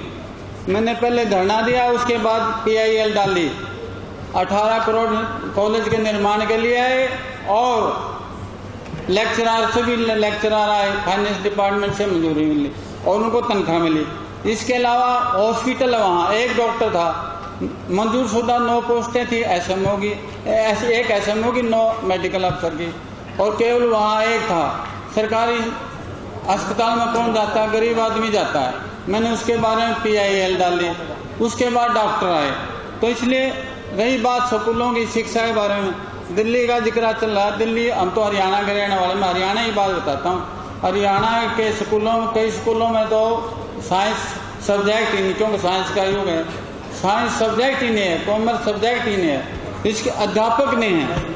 और इसके अलावा 1ली से 9वीं तक नई शिक्षा नीति में कहते हैं 1ली से 9वीं तक एग्जाम देने की जरूरत नहीं, जबकि पहले 5वीं का सेंटर का एग्जाम होता था, 8वीं का होता था, उसके बाद 10वीं का होता था। इसलिए बच्चों का स्टैंडर्ड डाउन होगा, क्योंकि पहले क्या था, जब हम पढ़ते रहे 50 बच्चों में केवल मुश्किल से 10 SC/BC होते रहे और 40 जर्नल के होते रहे। अब क्या है, 45 बच्चे मिलेंगे आपको शेड्यूल कास्ट बैकवर्ड और 5 जर्नल के, जिनके माँ बाप ने ये नहीं पता शिक्षा क्या है। और श्रीमान जी, वहाँ मिड डे मील लागू है, कटोरा खाए फिरे हैं, ना उनकी शिक्षा, ना उनका कोई स्टैंडर्ड का वैल्यूएशन। अब आगे आने वाली हमारी जनरेशन ये कहते हैं चेतना जागृत करो, ये करो, फलाना करो। हमें सवेरे भाषण सुनने लग रहे हूँ। आगे जो अपने बच्चे हैं जो स्कूलों में पढ़ के आएंगे, सरकारी स्कूलों में, वो सारे चोर डकैत भिखारी समय किए ये बनाए, तो कोई सोचे कोई इंजीनियर डॉक्टर बनेगा। इसलिए इस बात के ऊपर जब हम बेसिकली मजबूत नहीं होंगे तो कॉलेज में क्या करेंगे। इवन हमारे जो टीचर हैं उनके बच्चे भी सरकारी स्कूलों में जाते हैं, उनके भी प्राइवेट स्कूलों में जाते हैं, और जनरल वाले मास्टर हमारे बच्चों को नहीं पढ़ाते। ये सच बात है। इसलिए इस बात के ऊपर बड़े मंथन करने की जरूरत है। भाई यूनिवर्सिटी कॉलेज में देखते रहो, नीचे बेस ही नहीं होगा, बच्चे पढ़ के ही नहीं आएंगे तो आगे एडमिशन की जरूरत ही नहीं है। क्या जरूरत है हमारा दिल्ली यूनिवर्सिटी या कहीं यूनिवर्सिटी में घूमने की। इसलिए मैं डॉक्टर साहब को ये कहूँगा, कमेटी वही कहूँगा कि भाई नीचे से देखो, आप नीचे से तभी जाकर हमारे समाज का उत्थान होगा, नहीं तो पतन की तरफ जो जहाँ हम पहुँचे हैं वहाँ भी नहीं रहेंगे। जय भीम, जय भारत। धन्यवाद पुराना जी। साथियों, जो एजुकेशन में खामियां हैं, इस रैली के माध्यम से 25 नवंबर की रैली के माध्यम से इस आवाज को पूरे देश की आवाज को बढ़ाया जाएगा और सरकार तक पहुंचाया जाएगा। मुख्य मांग ये होगी कि जब तक इस देश में इक्वल एंड कंपल्सरी एजुकेशन नहीं हो जाती है तो ना देश का विकास हो सकता है, ना समाज का विकास होगा। मेनली हमें ये फोकस करना है।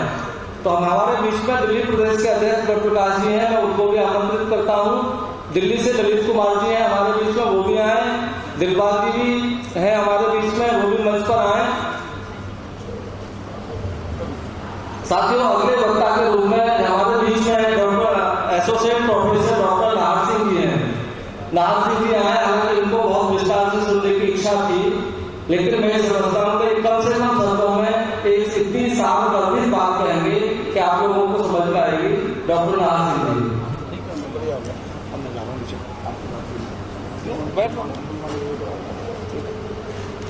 सभागार में उपस्थित सभी साथियों को मेरा नमन। आज के इस कार्यक्रम के लिए मैं पहले से अवेयर नहीं था, लेकिन मुझे कल जब संदेशा मिला तो बड़ी खुशी हुई कि हम किसी एक ऐसे विषय पर चर्चा करने जा रहे हैं जिससे हमारे बच्चे मुख्य रूप से वंचित हैं।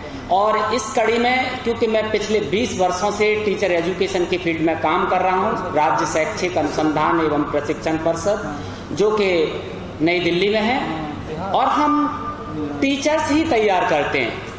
मैं इस कड़ी में वर्तमान समय में मैं जो काम देख रहा हूं शिक्षा का अधिकार, और इस कड़ी पर मैं बहुत ब्रीफ में कहना चाहूंगा। मित्रों, जहां तक बात कर रहे हैं कि अधिकार की, शिक्षा का अधिकार, पेंसिल पर 2 बच्चे बैठे हुए हैं। मेरा हमेशा मानना है कि जो गरीब बच्चे हैं, चाहे वो म्युनिसिपल कॉर्पोरेशन में दिल्ली में काम करता हूं, चाहे म्युनिसिपल कॉर्पोरेशन है, चाहे डायरेक्टरेट ऑफ एजुकेशन है, या न्यू दिल्ली का म्युनिसिपल एरिया है, ये जो पेंसिल पर 2 बच्चे दिखाए जाते हैं जो हमारा लोगो है, मुझे तो भय यह है कि जितना भी जो बच्चा पढ़ता है सरकारी स्कूलों में, उसमें से 60% हमारा अपना बच्चा है। और वो बच्चे जिस तरह से तैयार किए जा रहे हैं, वो ऐसा डर लग रहा है कि कहीं वो पेंसिल पर जो लोगों पर बच्चे बैठे हुए हैं कहीं इस तरह से छूट न जाए। और इस काम में जो बहुत बड़ी आहुति दे रहे हैं इन बच्चों को पेंसिल पर बिठाने का, हमारे जो चाहे वो विधायक हैं, चाहे सांसद हैं, जो ये कमेटियों में काम करते हैं और जो मुंह बंद करके रखते हैं अपना फेविकोल से, मुंह नहीं खोलते कि आपने इसका गलत डिसीजन कैसे ले लिया, उनके लिए 2 पंक्तियां कहना चाहूंगा मैं कि जिस तरह चाहो बजाओ तुम हमें, कि जिस तरह चाहो बजाओ तुम हमें, हम नहीं है आदमी, हम झुनझुने हैं। वो बैठे बैठे चुपचाप सुनते रहते हैं और उन्हें यह नहीं फर्क पड़ रहा कि जो सोसाइटी में लोग किस तरह से आगे बढ़ेंगे। विश्वविद्यालय की बात हो रही है कि 4 इयर्स कार्य का, 4 ईयर तक तो पहुंच ही नहीं पाएंगे आने वाले वर्ष में। और यहां पर एक बहुत अच्छी चीज लिखी हुई है, पीपीपी, पैसे को कैसे पिया जाता है, वो पीपीपी मॉडल सिखा रहा है इन लोगों को। ये जितने भी अधिकारी, मैं ये कहता हूं कि 4 ईयर की तो आने की जरूरत नहीं थी, आप 3 ईयर को इंप्रूव कर लो। जो क्वालिटी की बात कर रहे हैं, केंद्रीय माध्यमिक शिक्षा बोर्ड सीसी को केवल एक्सपेरिमेंटल बेसिस पर प्रयोग में करना चाह रहा था, लेकिन कपिल सिब्बल ने ऐसे बीज बोए, मुझे कोई डर नहीं लगता, सस्पेंड कर दो, 4 केस चलने, 5वां और चल जाएगा, इस बात का डर नहीं है। 1 वर्ष के लिए एक्सपेरिमेंटल बेसिस पर आया था कि केंद्रीय माध्यमिक शिक्षा बोर्ड देखे कि सीसी का क्या परिणाम होगा बच्चे कितना सीखेंगे। लेकिन उस सीसी ने देश का बर्बाद कर दिया है, देश को उसके जो एस्पेक्ट हैं। आप देखिए कि बच्चे को जो फॉर्मेटिव और समेटिव जो असेसमेंट की बात कर रहे हैं, हो क्या रहा है कि बच्चे को पढ़ाया नहीं जा रहा, केवल मार्क्स दिए जा रहे हैं। जब बच्चे को अध्यापक नियत करता है, उसका असेसमेंट करता है, तो उसको A+ का ग्रेड देता है, और जब हम उसका लिखित परीक्षा लेते हैं तो वो जो है D1 और C+ में आ जाता है। आप बताइए कि किस हद से आप जो बच्चे को आगे बढ़ाना चाह रहे हैं। लेकिन मित्रों, मैं एक बात का दावा जरूर करना चाहूंगा कि अगर आप लोगों की यूनिटी और जो यहाँ पर अध्यापक समाज बैठा हुआ है, मैं उनको कसम देना चाहूंगा कि आप अपनी विल पावर को बढ़ा लीजिए। आप स्वयं शपथ ले लीजिए कि अगर इन गरीब बच्चों को, जो अनुसूचित जाति, जनजाति, पिछड़ी जाति या अन्य वर्ग के लोग हैं जो आर्थिक रूप से कमजोर हैं, अगर उनको हम नहीं पढ़ाएंगे तो पढ़ाएगा कौन। और मैंने कसम खा रखी है, आज एक सवाल उठाया डॉक्टर उदित राज जी ने कि खर्चा बहुत होता है, मुझे ज्यादा बड़ी तनख्वाह नहीं मिलती है, लेकिन आज मैं इस मंच से एक बात कहना चाहता हूं। मैं अपनी समाज के लिए, अपनी सोसाइटी के लिए अपने वेतन से 5100 रुपए प्रतिमाह इनके कार्यालय में पहुंचाऊंगा, इस बात का वादा कर रहा हूं मैं। और बिना किसी रसीद के, लोग तो रसीद मांगते हैं, मंदिर में जाते हैं, 5 रुपए का चंदा देते हैं और दान कटोरा ले जाएंगे बड़ा सा, पॉलिथीन ले जाते हैं प्रसाद के लिए। मुझे ना प्रसाद चाहिए, मैं केवल सोसाइटी के लिए लड़ना चाहता हूं। और मेरी जो आवाज है, मैंने किसी मंच पर 2 पंक्तियां पढ़ी थी, मैं उनको आप लोगों के बीच में भी रखना चाहता हूं कि सच कहने की हिम्मत रखते हैं हम, दुनियादारी की कला नहीं रखते। सच कहने की हिम्मत रखते हैं हम, दुनियादारी की कला नहीं रखते। अक्सर बचते हैं मिलने जुलने से, मिलते हैं तो फासला नहीं रखते। आवाज तल्ख है, तीखी है तो है, मगर 2 स्वर वाला गला नहीं रखते। मित्रों, मैं यहाँ पर कोई भाषणबाजी करने नहीं आया, लेकिन जो सोसाइटी का दर्द है, मुझे पता है कि एजुकेशन की कीमत क्या होती है। मैं जब टाट पट्टी रख करके 4 किलोमीटर दूर जाता था, वहां से पढ़ करके और जो है कॉलेज तक आया, और दिल्ली में पिछले 26 सालों से नौकरी कर रहा हूं, मुझे पता है कि एजुकेशन की कीमत क्या होती है। लेकिन डर सता रहा है कि मेरे बच्चे जहां पर मैं पहुंच पाया हूं, ऐसी अधकचरी एजुकेशन के माध्यम से तो वो मेरी जगह तक भी नहीं पहुंच पाएंगे। हमें सोसाइटी को जागरूक करना पड़ेगा और इस पीपीपी मॉडल का विरोध करना चाहिए, 4 ईयर का विरोध करना चाहिए, और सबसे बड़ा विरोध अगर आपको करना है स्कूल एजुकेशन में तो सीसी का विरोध करना चाहिए, जो कंटिन्यूअस एंड कंप्रेहेंसिव इवैल्यूएशन की बात करते हैं। ये एक जरिया बना लिया है और ये बाहर के मुल्कों के साथ मिले हुए हैं कि जो हिंदुस्तान का जो कमजोर वर्ग, चाहे वो हमारी अखिल भारतीय सेवाओं में या इंजीनियरिंग सेवाओं में या दूसरी सेवाओं में आ रहा था, उसको कैसे रोका जाए। और जितना मुझे याद है, मेरे गांव में एक ठाकुर जी थे, उनका बच्चा पॉलिटेक्निक में प्रवेश लिया, ये बात बता रहा हूं 78 की। पूरे गांव में शोर मच गया कि फलाने सिंह का बच्चा इंजीनियर के लिए नंबर आ गया है। आज B.Ed B.Tech की जो डिग्री है वो ऐसे बाजार में बिक रही है 10-10 हजार। मैं नोएडा में रहता हूं, 10-10 हजार की बात तो बहुत दूर की बात, 5,000 रुपए की नौकरी नहीं मिली B.Tech वाले को। वहां जाने की जरूरत नहीं है, हाजिरी अपने आप मिल रही है। एक संस्था है national council for teacher education, जो कि अपने को जो सरताज कहती है, उसके जो लोग हैं जो वहां पर विजिट के लिए जाते हैं, सारे के सारे चोर हैं, पैसा लेते हैं, रिकॉग्निशन दे करके आते हैं और उन संस्थाओं में कुछ नहीं हो रहा। क्या हम जो कैसे टीचर दें, जब जो टीचर स्कूल में गया ही नहीं, जिसने कोई स्कूल एक्सपीरियंस प्रोग्राम ही नहीं किया, वो टीचर जब लगेगा तो हमारे बच्चों का बेड़ा गर्क करेगा। हमें ऐसे टीचर नहीं चाहिए। उत्तर प्रदेश एक सीमेट एक ऐसा संस्थान है उत्तर प्रदेश सरकार का, अभी इलाहाबाद में एक कॉन्फ्रेंस हुई राइट टू एजुकेशन पर, मैं वहां पर था, प्रोफेसर हरकत सिंह उसको चेयर कर रहे थे, जो BHU के प्रोफेसर डिपार्टमेंट ऑफ एजुकेशन के। मैंने उनको भी यही बात कही, मैंने कहा जो उत्तर प्रदेश में अगर कचरा फैलाने का काम कर रहे हैं आप, एक जमाने में इलाहाबाद विश्वविद्यालय का नाम हुआ करता था, इलाहाबाद विश्वविद्यालय के पढ़े हुए बच्चे सबसे ज्यादा IAS में निकलते थे हमारे उत्तर प्रदेश से। लेकिन आज हालात ये हो गए कि वहां पर आप पढ़ाई की तो बात कर ही नहीं रहे, सब नेतागिरी, बस जो कुर्ता पजामा पहना और घूमते हैं उनके साथ में। पढ़ाई कौन करेगा? अरे पढ़ाई केवल एक डॉक्टर उदित राज सिंह के कहने से पूरा देश नहीं सुधरने वाला है, लेकिन एक चिंगारी फैलाने के लिए डॉक्टर उदित राज अकेले बहुत हैं, ये मेरा दावा है। मित्रों, मेरे एक मित्र हैं, हिंदी एकेडमी में थे, आजकल वो सेवानिवृत्त हो गए। मैं आरकेपुरम सेक्टर 6 में रहता था एक जमाने में किराए पर, और सेक्टर 7 और सेक्टर 6 के बीच में एक जगह बना दी गई, एकता विहार। और उन्हीं दिनों यमुना पुस्ते पर भी बाढ़ आई थी। उन दिनों मैंने 4 पंक्तियां लिखी थी। इन पंक्तियों को सुनाने के बाद मैं अपना स्थान ले लूंगा बगैर किसी कहा सुनी के। वक्त तो थोड़ा ज्यादा ले लिया, लेकिन चाहूंगा कि आप उन्हें जरूर सुने। कि भारतीय कानून की बात कर रहा हूं मैं, कि भारतीय कानून की बात कर रहा हूं मैं, न्याय को 2 रुपए में बिकते देखा है। कि भारतीय नारियों पर पुलिस वाले करते जुल्म है, मैंने दरोगा को फर्जी रिपोर्ट लिखते देखा है। कि साहित्य व समाज की जो चापलूसी करे, उसे साहित्यकार व समाज से भी बनते देखा है। कि आवास नीति के नाम पर आप देखिए, जिंदे हैं 12 गज, मुर्दे हैं राजघाट पर 1000 गज। उनके लिए 2 पंक्तियां लिखी कि आवास नीति के नाम पर जनता को ठगते देखा है।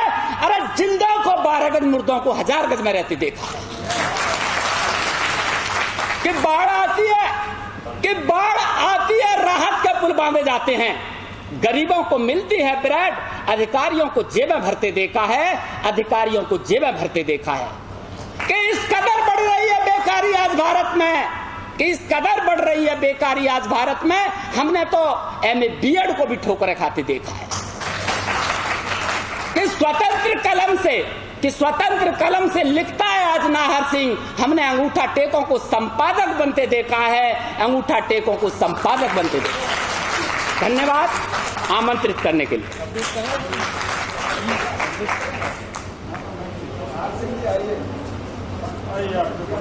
धन्यवाद नाहर सिंह जी। और नाहर सिंह जी से तो मैं रिक्वेस्ट करूंगा कि इस कारवा के साथी क्यों नहीं बन जाए वो दिल्ली में, तो साहिब की बात है कि फिर तो तूफान खड़ा कर देंगे।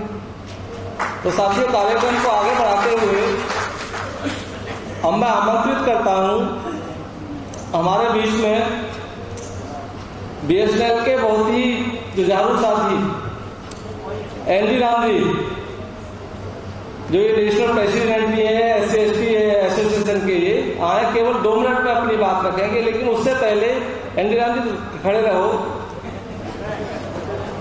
वही 1 मिनट है ना।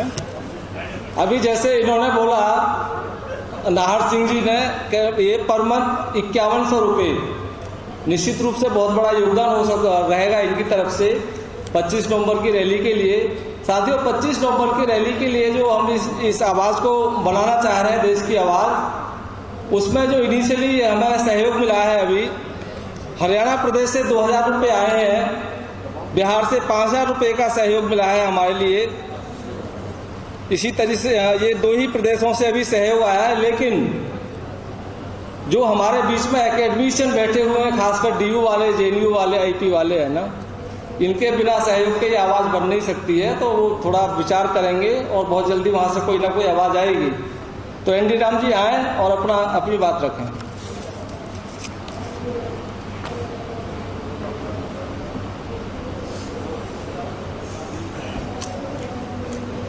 तो सभी को जय हिंद। 2 लाख कर्मचारी, 2 लाख से ज्यादा कर्मचारी SC/ST के BSNL के हैं, उसके लिए राष्ट्रीय अध्यक्ष।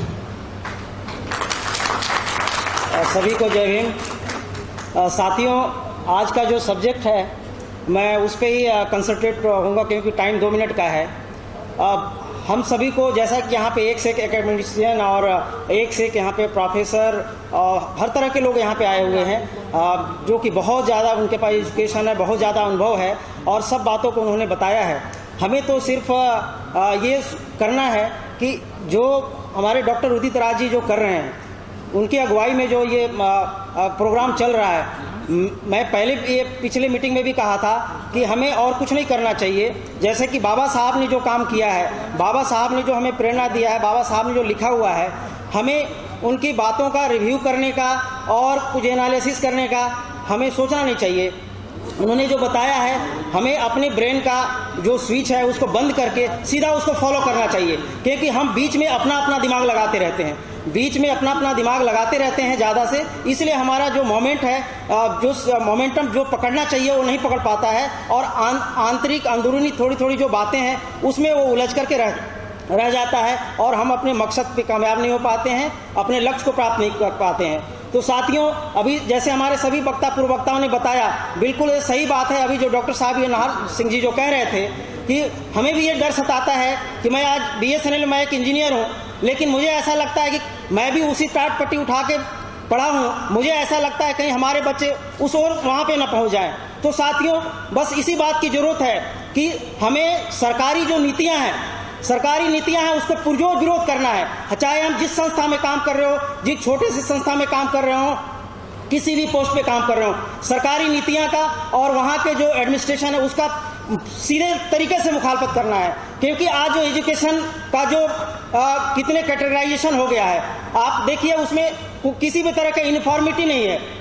सरकारी स्कूलों में हमारे गरीब तबके के बच्चे जाते हैं, तो इसलिए मेरा ये मानना है कि एक बहुत बड़ी साजिश है, प्राइवेटाइजेशन हो रहा है। प्राइवेटाइजेशन क्यों हो रहा है? सबको मालूम है कि प्राइवेटाइजेशन अगर होता है तो उसमें रिजर्वेशन उनको देना नहीं पड़ेगा। तो मेन मकसद यही है कि हर एजुकेशन हर लेवल पे, चाहे प्राइमरी हो या मिडिल हो, सेकेंडरी, हायर सेकेंडरी या यूनिवर्सिटी लेवल, सब जगह प्राइवेटाइजेशन हो रहा है। अब कहते हैं कि कुकुर मुत्ते की तरह सब हर institute, technical institute, medical institute, यूनिवर्सिटियाँ सब जगह खुल रही हैं। उसका एक ही मकसद है कि हम लोगों को रिजर्वेशन ना देने पड़े। तो मेरा ये मानना है कि अगर इंडिया में अगर हमें सोचना चाहिए तो इस ढंग से सोचना चाहिए कि अगर स्कूल अगर है तो सिर्फ एक ही स्कूल होना चाहिए, या तो नेशनल स्कूल हो या तो इंडियन स्कूल हो, जिसके जो एंट्री का लेवल है, जो एंट्री का जो प्रोसेस है सिर्फ एक होना चाहिए, फीस का स्ट्रक्चर एक होना चाहिए, टीचर का जो रिक्रूटमेंट है उसका रूल एक होना चाहिए, उनकी तनख्वाह एक होनी चाहिए। तो इस तरह से होना चाहिए। अगर इस तरह का होगा तो उसमें सभी लोग वहां पढ़ पाएंगे, हमारे SC ST के बच्चे, OBC के बच्चे, जनरल के बच्चे सभी वहां पढ़ पाएंगे, किसी तरह का कोई डिस्क्रिमिनेशन नहीं होगा। IG का बच्चा भी वहीं पढ़ेगा, एक RM का बच्चा, मजदूर का बच्चा भी वहीं पढ़ेगा। उसी तरह यूनिवर्सिटी में भी होनी चाहिए, हर जगह पे ऐसा होना चाहिए कि बस किसी तरह का डिस्क्रिमिनेशन ना हो। तो मेरा ये मानना है कि एक एजुकेशन पॉलिसी होनी चाहिए, क्योंकि सरकार की बहुत सारी इस तरह की साजिश चल रही है कि हमें पहले वाले, आज से 50 साल 60 साल पहले वाले जमाने में हमें धकेलने की कोशिश की जा रही है। जैसे कि बहुत सारी चीजें हैं, एजुकेशन की बात है या और चीजें और भी बातें हैं, जैसे मेडिकल दवा जो है, दवा गली मोहल्ले में नहीं मिलेंगे, लेकिन शराब गली मोहल्ले में जरूर मिल जाएंगे। इस तरह की सरकारी नीतियां, सरकार उसको रोकना नहीं चाहती। मैं सब्जेक्ट से अलग हट के बोल रहा हूं, सिर्फ एक एग्जाम्पल दिया हूं कि इस तरह की सरकार की नीतियां, सरकार उसको नहीं बंद करेगी, क्योंकि उससे बर्बाद होने वाला हमारा ही समाज के लोग ज्यादातर हैं।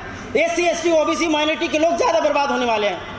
इसलिए साथियों, जो ये दिल्ली यूनिवर्सिटी में 4 साल का जो कोर्स अपना दिया गया, उसको हमें पूरी तरह से विरोध करना चाहिए और हर लेवल पे मूवमेंट करना चाहिए।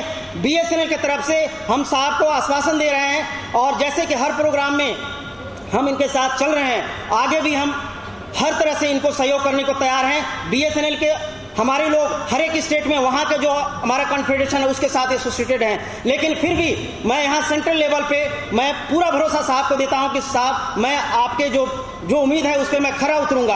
और मैं एक साथ ये भी कहना चाहता हूँ कि अपने CHQ सेंट्रल कोटे से आने वाले 25 तारीख का जो रैली है उसमें सेवा BSNL जो है उसके तरफ से 20,000 कंट्रीब्यूशन देने का मैं वादा करता हूं। और नहीं, मैं इसके पहले एक प्रोग्राम में बोला था कि हर साल जो है साहब, ये हर साल जो समाज को जगाने का काम और जो हमारी जो इस तरह के मूवमेंट है चला रहे हैं, मैं ये वादा किया था कि हर साल मैं इसको डबल करता जाऊंगा। इसके साथ साथ अगले साल हमारा ये 40,000 का कंट्रीब्यूशन होगा, उसके साल 80,000 का कंट्रीब्यूशन होगा। इसी सब शब्दों के साथ मैं ज्यादा समय नहीं लूंगा, अपने वाणी को विराम देता हूं। जय भीम, जय भारत। धन्यवाद रैली राम जी। साथियों, हमारे बीच में जम्मू से चलकर आए हैं प्यारचंद जी। आप लेक्चरर हैं यूनिवर्सिटी ऑफ जम्मू में, तो मैं उनसे आग्रह कर रहा हूं कि वो आए और केवल 2 मिनट में अपनी बात रखें। प्यारचंद जी।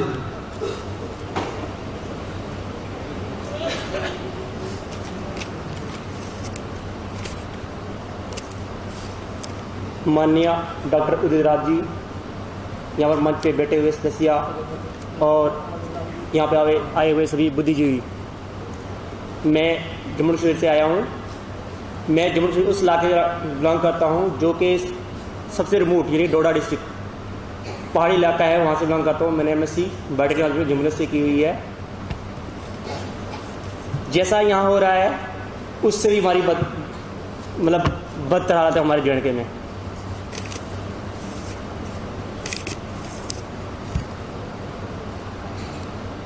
JNK में जो प्राइवेटाइजेशन का है सबसे ज़्यादा इफेक्ट वहाँ हो रहा है। वहाँ पे मैक्सिमम जो नुकसान हो रहा है वहाँ BEd कॉलेजेस हैं। BEd कॉलेज में क्या होता है कि जो भी बच्चे एडमिशन लेंगे वही अफोर्ड कर सकते हैं जो हायर क्लास से, एलाइड क्लास से। तो जो लोअर क्लास से, SC ST OBC से वो एडमिशन नहीं ले सकते हैं क्योंकि उनके पास पैसा नहीं है।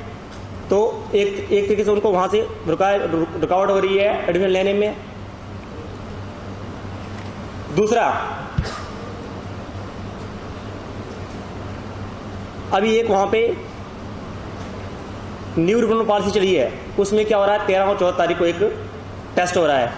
उसमें क्या हो रहा है कि उनने एक ही सिंगल लाइन टेस्ट किया है। हमारे वहाँ पे एक इंटर डिस्ट्रिक्ट रिक्रूटमेंट है, SC के लिए हर डिस्ट्रिक्ट में उनको वहाँ रिजर्वेशन दी जाती है कि वो वहाँ पे मतलब जॉब के लिए अप्लाई करें और जॉब ले सके। अब उन्हें एक ही सिंगल लाइन टेस्ट रखा हुआ है ताकि हमारे वाले बच्चों को वहाँ पे रिकॉर्ड की जाए कि वहाँ पे नहीं करे।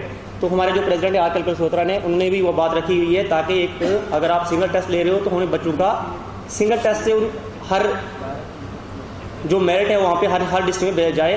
तो उम्मीद है कि सरकार उस पर गौर करेगी। और जो ये फायर अंडर ग्रेजुएट प्रोग्राम है, अगर यहाँ लागू हो जाता है वहाँ भी लागू हो जाएगा आस्ता आस्ता। तो हम इसके पूरा का पूरा विरोध करते हैं कि ये लागू नहीं होना चाहिए। अगर ये लागू हो गया तो हमारे वहाँ भी लागू हो जाएगा और इससे सबसे ज़्यादा नुकसान जो होगा हमारे जो अफोर्ड नहीं कर सकते हैं, बड़ी मुश्किल से पढ़ पाते हैं, जो बच्चे हैं SC ST OBC से, उनको नुकसान होगा। और यहाँ तो अभी सब जगह से आए हुए हैं। हमें सबसे ज़्यादा ध्यान देना चाहिए जो लोग हैं, हम लोग जो हैं वो गांव में रहते हैं। ऑलमोस्ट 80% जो हैं हम गांव में रहते हैं लोग। हम गांव के लिए क्या कंट्रीब्यूट करते हैं? हमें गांव से लोगों को जोड़ना है। जब गांव से जोड़ेंगे, जब गांधी जी ने बोला है जो भारत है वो गांव में है, तो अगर हम उनकी बात को लेके चलेंगे तो जो भी हमारे लक्ष्य होंगे हम उसको पूरा कर सकते हैं। मगर गाँव वालों को जोड़ना है। गाँव में मैक्सिमम जो लोग हैं वो गरीब हैं और पिछड़ी जाति SC ST OBC बिलोंग करते हैं, तो उनको लाना है। उनको अगर हम साथ जोड़ेंगे, बच्चों को जोड़ेंगे, तो तब हमारा लक्ष्य पूरा हो सकता है। उसके बाद एक और है हमारे JNK में, यहाँ तो डिस्क्रिमिनेशन होती है कि अपर कास्ट करती है, एलाइड क्लास करती है छोटे से। हमारे वहाँ एक रिलीजन डिस्क्रिमिनेशन होती है। जैसे हमारे एक यूनिवर्सिटी है कश्मीर यूनिवर्सिटी, वहाँ पे एक मैंने RTI किया था कि वहाँ पे हमें आप टीचिंग में रिजर्वेशन क्यों देते हो, अदर्स जो नॉन टीचिंग में क्यों रिजर्वेशन देते हो। तो वहाँ आया कि हम सोच रहे हैं स्टेट यूनिवर्सिटी है, वहाँ हमारा रेट बनता है जितना भी है, वहाँ कोई ऐसा नहीं है। तो मैं उम्मीद करता हूँ कि अगर हम आपका साथ दें तो आप हमारा साथ दिए, क्योंकि हमारे वहाँ 370 है। 370 की वजह से जो हमारे इफेक्ट होते हैं वहाँ पे डिफरेंट जो है कानून है। तो हम आपको साथ देंगे, बट हम ये उम्मीद रखते हैं कि हमारे साथ आप भी जुड़ के चलिए। तो इन्हीं लफ्ज़ों के साथ मैं ख़त्म करता हूँ। जय भीम, जय भारत। धन्यवाद प्यारचंद जी। साथियों, हमारे बीच में प्रोफेसर नंदिनी दत्ता जी हैं। मैं नंदिनी दत्ता जी से आग्रह करूंगा कि वो आए और मैडम अपना वक्तव्य पेश करें। नंदिनी दत्ता जी नहीं है?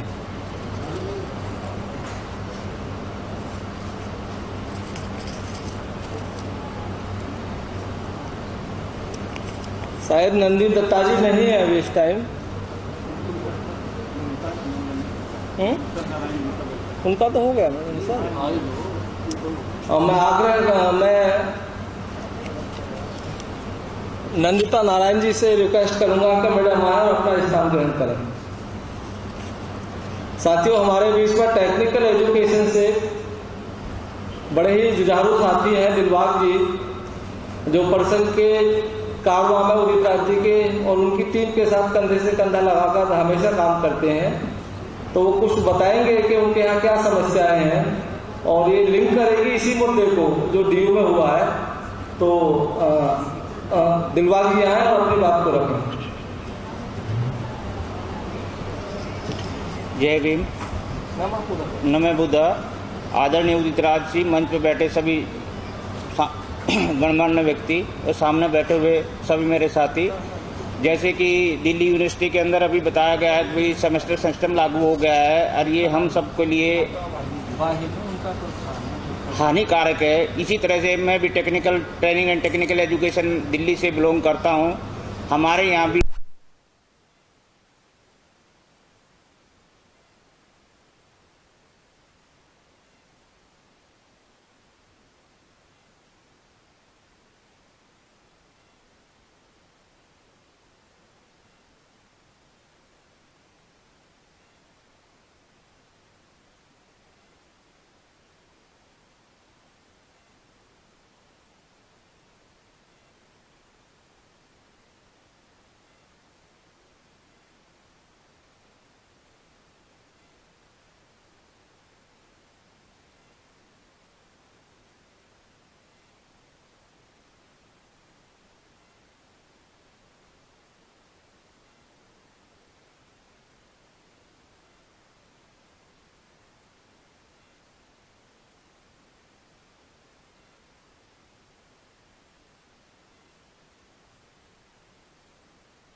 पहली बात तो मैं ऑर्गेनाइजर्स को मुबारकबाद देना चाहती हूँ कि ये कन्वेंशन ऑर्गेनाइज किया। बात यह है कि बहुत से सुबह से मुद्दे उठे, हर मुद्दा एक दूसरे से थोड़ा सा मिल जाता है, मगर सब मुद्दे एक दूसरे से जुड़े हुए हैं और समाज के ढांचे और सत्ता के स्वरूप से जुड़े हुए हैं। चाहे वो स्कूल का मुद्दा उठाए, चाहे वो स्टेट यूनिवर्सिटीज का मुद्दा उठाए, चाहे वो गवर्नमेंट और प्राइवेट स्कूल्स का मुद्दा है, चाहे सेंट्रल यूनिवर्सिटीज का मुद्दा है, या आज के दिन में 4-year ग्रेजुएट प्रोग्राम का मुद्दा है। ये सत्ता के स्वरूप के साथ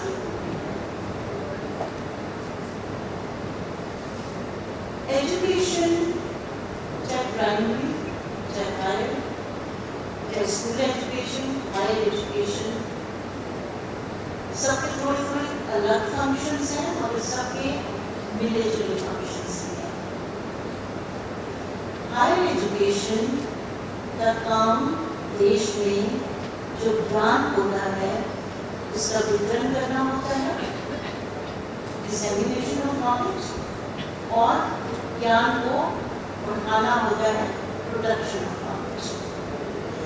जो ज्ञान का वितरण और ज्ञान को बढ़ाना होता है वो समाज के स्वरूप के मुताबिक बढ़ाना होता है, समाज की जरूरतों के मुताबिक। और उस ज्ञान के बढ़ने से जो स्कूल की एजुकेशन होती है वो भी बेहतर होती है, और जो स्कूल की एजुकेशन बेहतर होती है तो हायर एजुकेशन भी बेहतर होती है। उनका डायरेक्ट रिलेशनशिप है, एक दूसरे से बंधे हुए। तो बात यह है कि देश में जो नीतियाँ हमें आज लग रही है 1991 से चलनी शुरू हुई है, दरअसल वो 1970-71 से चल रही है। अगर हम गौर से देखेंगे तो 1970-71 में ये तय कर लिया था सरकार ने कि हमने अपनी सेल्फ रिलायंस, मतलब कि अपने ऊपर निर्भर करने वाली पॉलिसीज को आगे ले जाना है, उसका ध्यान रखना है। और ये बढ़ते बढ़ते बढ़ते बढ़ते हर स्केल में आया। 1986 की न्यू एजुकेशन पॉलिसी जो कि 1993 में रिवाइज हुई स्कूल के लिए, 1991 से बदलाव शिक्षा का शुरू हुआ था। शिक्षा के बदलाव में सिर्फ ये मतलब नहीं है कि फीस ज्यादा होती है, शिक्षा के व्यापारीकरण का बहुत गंभीर असर है।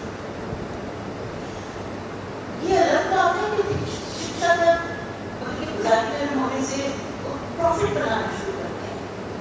जब शिक्षा का बदलाव होता है तो जो शिक्षा का ध्येय होता है वो बढ़ जाता है।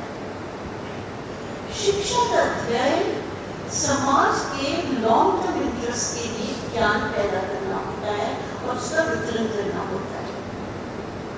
अगर मुद्दा आजादीकरण हो जाता है, प्रॉफिट हो जाता है, तो वो समाज जो आगे के लिए हमें लेके जाना होता है वो कट जाता है, हमारी मुद्दा, हमारा नजरिया बदल जाता है, शिक्षा का रोल बदल जाता है। और ये रोल है जिसको हमने रोका। ये 4-year undergraduate प्रोग्राम जो शुरू कर दिया गवर्नमेंट ने, 4 अगस्त टाइम्स ऑफ इंडिया में लिखा हुआ था कि गवर्नमेंट इसमें थोड़ी बहुत बदलाव नहीं करेगी, बदलाव कर देगी मगर इसको बदलेगी नहीं, क्योंकि अगर वो बदलेगी तो ये संदेशा जाता है कि गवर्नमेंट रिफॉर्म्स की नीति को पूरी तरीके से लागू नहीं कर पाती। आपको ये भी मालूम होगा और आई एम श्योर कि हर इंसान को मालूम है, जो चीज पूंजी के लिए होती है, जो चीज मुनाफे के लिए होती है, वो देश की भलाई के लिए नहीं होती है, वो आम जनता की भलाई के लिए नहीं होती है, वो देश को आगे जाने के लिए नहीं होती है। ये कैसे है कि इस प्रोग्राम के आने से हम सोचें कि SC/ST इस बात चलेंगे, लोग मिडिल क्लास बात चल जाएगी, OBC बात चल जाएगी, कैसे चलते हैं? क्योंकि इसका मुद्दा नहीं है। हम एक ऐसे समाज की कल्पना करते हैं कि जो ज्यादा बराबरी का हो, जो ज्यादा संवेदनशील हो, जो ज्यादा खुला हो इस लिहाज से कि जिसमें एक्सप्लॉयटेशन कम हो, जिसमें जातिवादी के आधार पर एक्सप्लॉयटेशन नहीं हो, जिसमें औरतों का सम्मान ठीक हो, जिसमें माइनॉरिटीज का स्थान ठीक हो, जिसमें मजदूर वर्ग ठीक हो, जिसमें किसान भाई ठीक हो। ये मुद्दे कहीं भी पूंजी के साथ मेल नहीं खाते, इसलिए बहुत कुछ कहते हैं। मैं एक चीज समझती हूँ, ये मुद्दा बहुत बड़ा है और इस मुद्दे के साथ जो लोग काफी समझते हैं। अभी किसी ने कहा कि मैं गरीब मोहल्ले में मुझे दवाई क्यों नहीं मिली। जो शिक्षा के साथ किया जा रहा है वैसा ही व्यापारीकरण स्वास्थ्य के साथ किया जा रहा है। हॉस्पिटल्स में रिसर्च कम हो गई, गवर्नमेंट हॉस्पिटल्स में बेड्स कम हो गए हैं। हमारी रिसर्च कैसे जाएगी हमारे देश की ज्ञान? आज के दिन में ये बहुत जरूरी है कि इसका विरोध किया जाए। दूसरी बात ये है कि पूंजी के साथ साथ आने से डेमोक्रेटिक राइट्स पर आघात आता है। यूनिवर्सिटी में पूरे तौर पे पॉलिटिकल एक्टिविटी पे हर तरह का स्ट्रिक्ट इम्पोजिशन किसी न किसी तरीके से कर दिया गया है कि नहीं, कमरा 22 नंबर कमरा है जहाँ पर हम सदियों दशकों से वहाँ पर अपनी मीटिंग्स करके आ रहे हैं। उस कमरे की फीस 20,000 करते हैं। जो ओपन स्पेस है यूनिवर्सिटी में वहाँ पर 7,000 रुपया फीस करती है। अगर आप स्ट्राइक करते हैं तो आपका वेज कट हो रहा है, कर्मचारी का पहले हुआ, टीचर्स का बाद में हुआ। आपको बोलने का अधिकार नहीं रहा, आपको अपनी राजनीतिक गतिविधियां करने का अधिकार नहीं रहा। ये चीज ध्यान रखने की है कि उदारवाद की नीति राजनीतिक अधिकारों पर आघात करती है, क्योंकि जो लिबरलाइजेशन न्यू लिबरलाइजेशन है वो देश की जनता के हित में नहीं है, देश के लॉन्ग टर्म के हित में नहीं है। इसलिए लोग बोले कब उन पे असर पड़ेगा, तो इसलिए उनके राजनीतिक अधिकारों पर आघात किया जाए। बहुत गंभीर समस्या है और ये एक एक करके उठाने से नहीं चलेगी। सारी नीतियों को इकट्ठा करके न्यू लिबरलाइजेशन के ऊपर अटैक करने की जरूरत है और उसके ऊपर संघर्ष चलाने की जरूरत है। हर गांव में, हर जिले में, हर शहर में, पूरे देश में, समाज में संघर्ष की जरूरत है और ऐसे संघर्ष की जरूरत है कि जो बिके नहीं, तो उसमें आप और हम सभी काम करने की जरूरत है।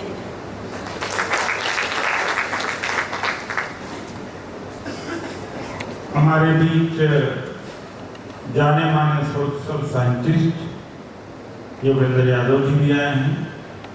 मैं उनसे आग्रह करूंगा कि मंच पर आए और उनका मंच पर आना सार्थकता बनती भी है।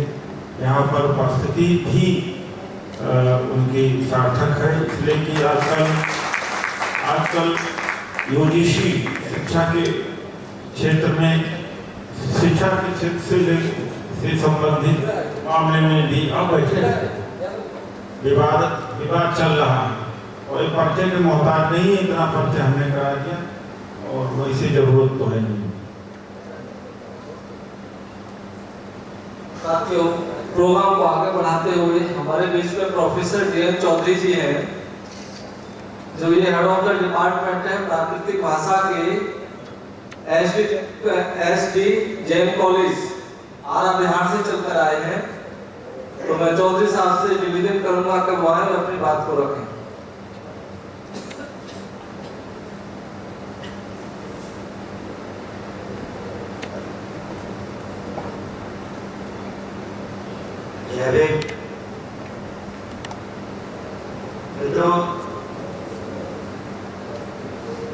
मंच के सामने बैनर पर जो बातें लिखी गई उस पर हम प्रथम सत्र से लेकर अभी तक चर्चा करते आ रहे हैं और लगता है कि अब इसमें कोई बात ऐसी नहीं है जो छूटे, सारी बातें आ गई हैं। अब जरूरत है कि इसे हम राष्ट्रीय स्तर पर बदलाव के लिए हमें क्या करने की जरूरत है, कैसे कर सकते हैं। इस क्रम में एक दो बातें जो मेरे जहन में है, मैं सुझाव के तौर पर इसे रखना चाहूँगा इस हाउस में, कि प्राइवेटाइजेशन और कमर्शियलाइजेशन की जो समस्याएं हैं और उससे हम ज़्यादा परेशान देख रहे हैं, लेकिन चूँकि हमारी जो वर्ग है, समुदाय है, इसका 75% रूरल एरिया में निवास करती है, इसलिए हम तो अभी सरकारी काम से ही मारे जा रहे हैं।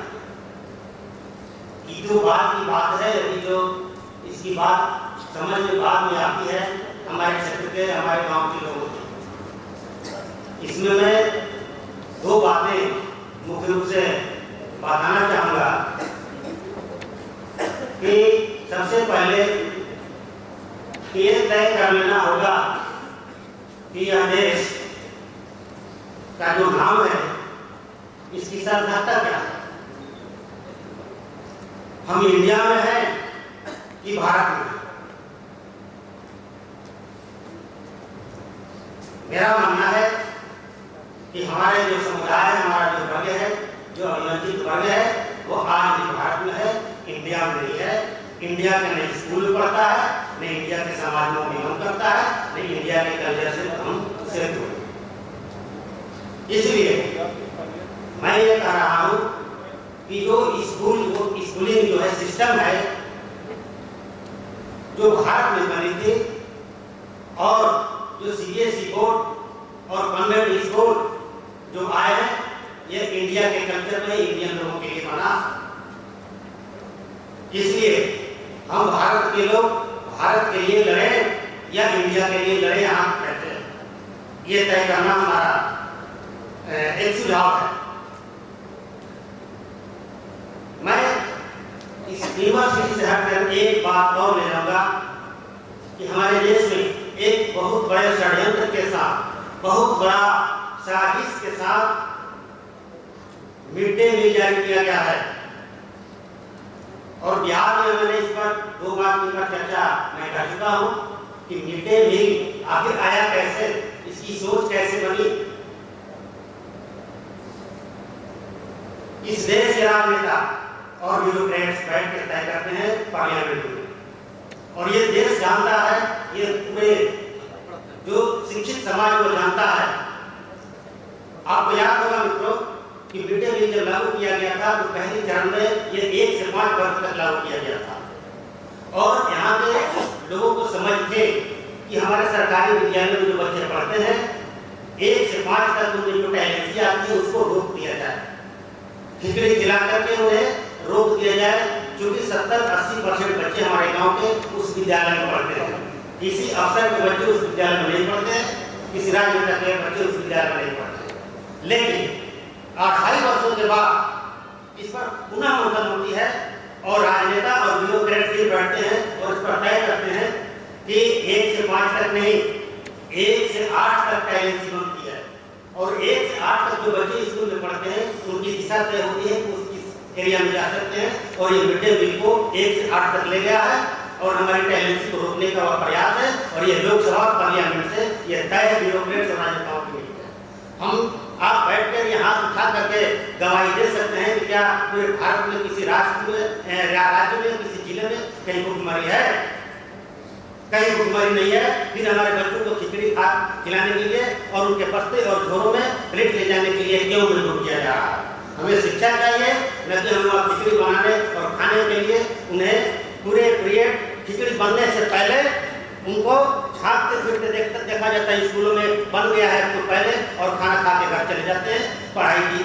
जब वहाँ से हमारे जो डेवलपमेंट रुक जाता है तो लोग कहते हैं कि गुरु जी की जो कृपा है वो कच्चे मिट्टी से उसे बना करके देते हैं हंडे, और पकाने का काम माध्यमिक स्कूलों का काम है, वो पका करके देते हैं हमें कि उसमें हम कुछ डालें। लेकिन यूनिवर्सिटी को मिलता क्या है? गुरु जी ने मिट्टी के बर्तन बना करके सांचे में डाल करके हांडी तो दे दिया, माध्यमिक स्कूल के लोगों ने पका करके उसमें दे दिया कि पक गया है, इसमें कुछ डालो, कुछ रखो, लेकिन हुआ क्या, उसमें छेद है। उस हांडी जो मिला हमें छेद करके, तो विश्वविद्यालय में जो पढ़ने वाले बच्चे को हम लोगों ने क्या किया, जो डाला जा रहा है वो बहुत बाहर निकल जा रहा है, बाहर जा रहा है पानी की तरह, कोई टैलेंसी नहीं रह गई है। तो इसलिए मेरा मानना है कि हम इंडियन जो कल्चर है, इंडियन जो स्कूल है, उस पर भी ध्यान रखें। और ये साजिश है कि मिड डे मील को भी एक साजिश सुझाव के तौर पर हम रखें कि इसमें भी 25 नंबर में की बात अगर आती है तो इसे एक लोकसभा में ये पारित है और ये केंद्र सरकार का प्रायोजित सिस्टम है, न कि राज्य सरकार की प्रायोजित सिस्टम है। ये बात किया जाता है लागू और क्रिकेट खिलाने के लिए। इतनी बड़ी आप सुने होंगे 1 मिनट सर कि बिहार में बार-बार दर्जनों लड़के मर रहे हैं पॉइजन से बिजली खा करके, फिर भी उस पर रोक नहीं लगाया जाता है। फिर कहा जाता है गुरु जी पहले खाएं तब बच्चे खाएं, लेकिन दर्जनों बच्चे मर जा रहे हैं। कौन? पिछड़े वर्ग के बच्चे स्कूल पढ़ने जा रहे हैं और एक लौती बेटी वो मरती जा रही है। केंद्र सरकार की तरफ सोच नहीं है, राज्य सरकार मजबूर है। इसलिए इस सिस्टम पर भी मित्रों ध्यान देना होगा। और जो 4 ईयर डिग्री की बात हो रही है, हम तो वहीं से फ्लैक्स हो जा रहे हैं। आप सर्वे कीजिए, क्योंकि मैं अनुसूचित जाति का जिला अध्यक्ष भी वहाँ हूँ और लंबे समय से इस क्षेत्र में कमजोर वर्गों के बीच में काम कर रहा हूँ। 2-3 केस मेरे ऊपर चलते रहते हैं। कृषि विद्यालय में हूँ एज ए प्राध्यापक के रूप में, लेकिन लड़ाई के क्रम में 2-3 पिता केस अभी चल रहे हैं। मैं क्षेत्रों में काम मारपीट होते रहते हैं, उसमें मैं साझेदार बना रहता हूँ। मित्रों, सर्वे है कि अनुसूचित जाति के लड़के जब गांव से चलकर डिस्ट्रिक्ट लेवल हेडक्वार्टर तक पहुंचते हैं तो उनकी भागीदारी सरकारी समय मात्र 3% रह जाती है। जिस जो स्थिति बनी हुई है उसमें हम कितने साझेदार बन सकते हैं देश में, जो 3% आकर के रुक जाते हैं। और हमारी जो आबादी है आप लोगों से छिपी नहीं है, हम 3% देश में नहीं है और 3% ही हम काबिल बन पाते हैं। वो कैसे बनते हैं हम सभी जानते हैं। मित्रों, इसी के साथ हम अपनी बात को यही विराम देते हैं कि 4 ईयर डिग्री जब विश्वविद्यालय में दिल्ली यूनिवर्सिटी में जब लागू हुआ है तो ये साजिश है और इसे पूरे देश में लागू किया जाएगा। जब यहाँ सफलता मिल जाएगी तो पूरे देश को बर्बाद करने की यह साजिश है, ये केंद्र सरकार की साजिश है। और हमारे एक मित्र ने कहा जो अनुसंधान केंद्र में काम करते हैं, पीएम रिसर्च सेंटर और सीसी, ये सारे लोगों को साजिश है, पार्लियामेंट की साजिश है। और जिस पर आप भरोसा रखते हैं जनप्रतिनिधि, वह चुप रहेगा, आपके पक्ष में कभी नहीं बोलेगा, चाहे वह SC/ST का हो, OBC का हो, क्योंकि उसका बच्चा दिल्ली में बैठ करके पढ़ रहा है और विदेश में जाकर शिक्षा ले रहा है, उसको 70% की कोई चिंता नहीं है। बहुत बहुत धन्यवाद। साथियों, ये सत्र कुछ निर्णय करने के लिए रखा गया था। पहले सत्र में बुद्धिजीवी ज्यादा थे, इसमें भी बुद्धिजीवी हैं लेकिन एक्टिविस्ट हैं। तो विचारों की जो श्रृंखला थी पिछले सत्र में बहुत लंबी थी और दूसरे सत्र में हमें कुछ फैसला लेना है। जैसे अभी एक साथी ने अपनी बात तो रखी, तो इन्हें ये भी बताना चाहिए कि हम बिहार में जाकर के क्या करेंगे। अगर वो नहीं यहाँ पर बात हुई तो ये जो सेमिनार तो सरकार भी कराती थी, क्या उसे समाज बदल जाता? ये तो एक्शन से बदलता है। हंगामा करने से काम बने तो हम हंगामा करने में हम भी पीछे नहीं। सूरत बदलना चाहिए। सूरत बदलने के लिए लोग कार्यक्रम में, जैसे महाराष्ट्र हैं, हरियाणा से हैं, मध्य प्रदेश से हैं, बिहार से हैं या और प्रदेश में, उत्तर प्रदेश से, अपने यहाँ जाके क्या कार्यक्रम में उसके ऊपर चर्चा यहाँ होना चाहिए। यहाँ तो मुझे लगता है फिर भी बुद्धिजीवी तो काफी चले गए, फिर भी आप बुद्धिजीवी कम एक्टिविस्ट हैं, तो आप में भी क्षमता है कि सभी बोल सकते हैं। अगर विचार रखने को कहा जाए तो 2 दिन तो 3 दिन चलता ही रहे, और 2 दिन अगर इस सत्र को चलाएं तो भी कम पड़ जाएगा। क्या उससे जमाने में बदलाव हो जाएगा, शिक्षा नीति में परिवर्तन हो जाएगा। यहाँ पर लोग जो भी आए कमिटमेंट दें कि हम जाएंगे। अभी प्रस्ताव भी जल्दी पेश किया जा रहा है, प्रस्ताव पास होगा, इसके ऊपर वहाँ जाके जिला की कमेटियाँ बनाना, प्रदेश की कमेटी बनाना और आंदोलन करना। आंदोलन का तिथि भी तय होगी, प्रदेश स्तर की अलग से होगी। 25 नवंबर के लिए 25 नवंबर के दिन आह्वान तो हुआ ही है। तो बिना एक्शन से बात बनती नहीं, केवल भाषणों से नहीं बनती। अगर भाषणों से भारत बदलता तो मेरा ख्याल है कि सबसे आगे भारत ही हो जाता। यहाँ ज्यादा लोग बोलते हैं, हम लोग तो बाहर भी जाते हैं तो 5-10 मिनट से ज्यादा बड़े से बड़े विद्वान नहीं बोलते। हमारे यही हमारे देश में पता नहीं हमारे एशियन मोड या क्या कहा जाए जो भी कहा जाए, ये बोलने की बीमारी है लोगों में। बोल उसी चीज को रिपीट किया जा रहा है, उसी चीज को रिपीट किया। कोई एडिशनल बात हो, कोई बात कोई अतिरिक्त बात तो नहीं करती। अपनी भाष और भावना व्यक्त करने का ये थोड़ी है अपना आपका घर भी हो सकता है, प्लेटफॉर्म पे तो कम से कम इसका कंट्रोलिंग तो ठीक हो जाए। तो दूर से आ रहे हैं, आप को चलाइए और जो भी लोग आए कुछ एक्शन के बारे में कहें। साथियों, हमारे बीच में जयपाल सिंह जी बड़े लेट से उत्तर आ रहे हैं ना, और इनको साहब हमेशा याद करते रहते हैं ना, जयपाल सिंह जी वाले। अच्छा, इस कार्यक्रम को आगे बढ़ाते हुए मैं आमंत्रित करता हूं कैप्टन दीपक कुमार जी, जो पायलट है एयर इंडिया में, वो आए और अपनी बात को रखें।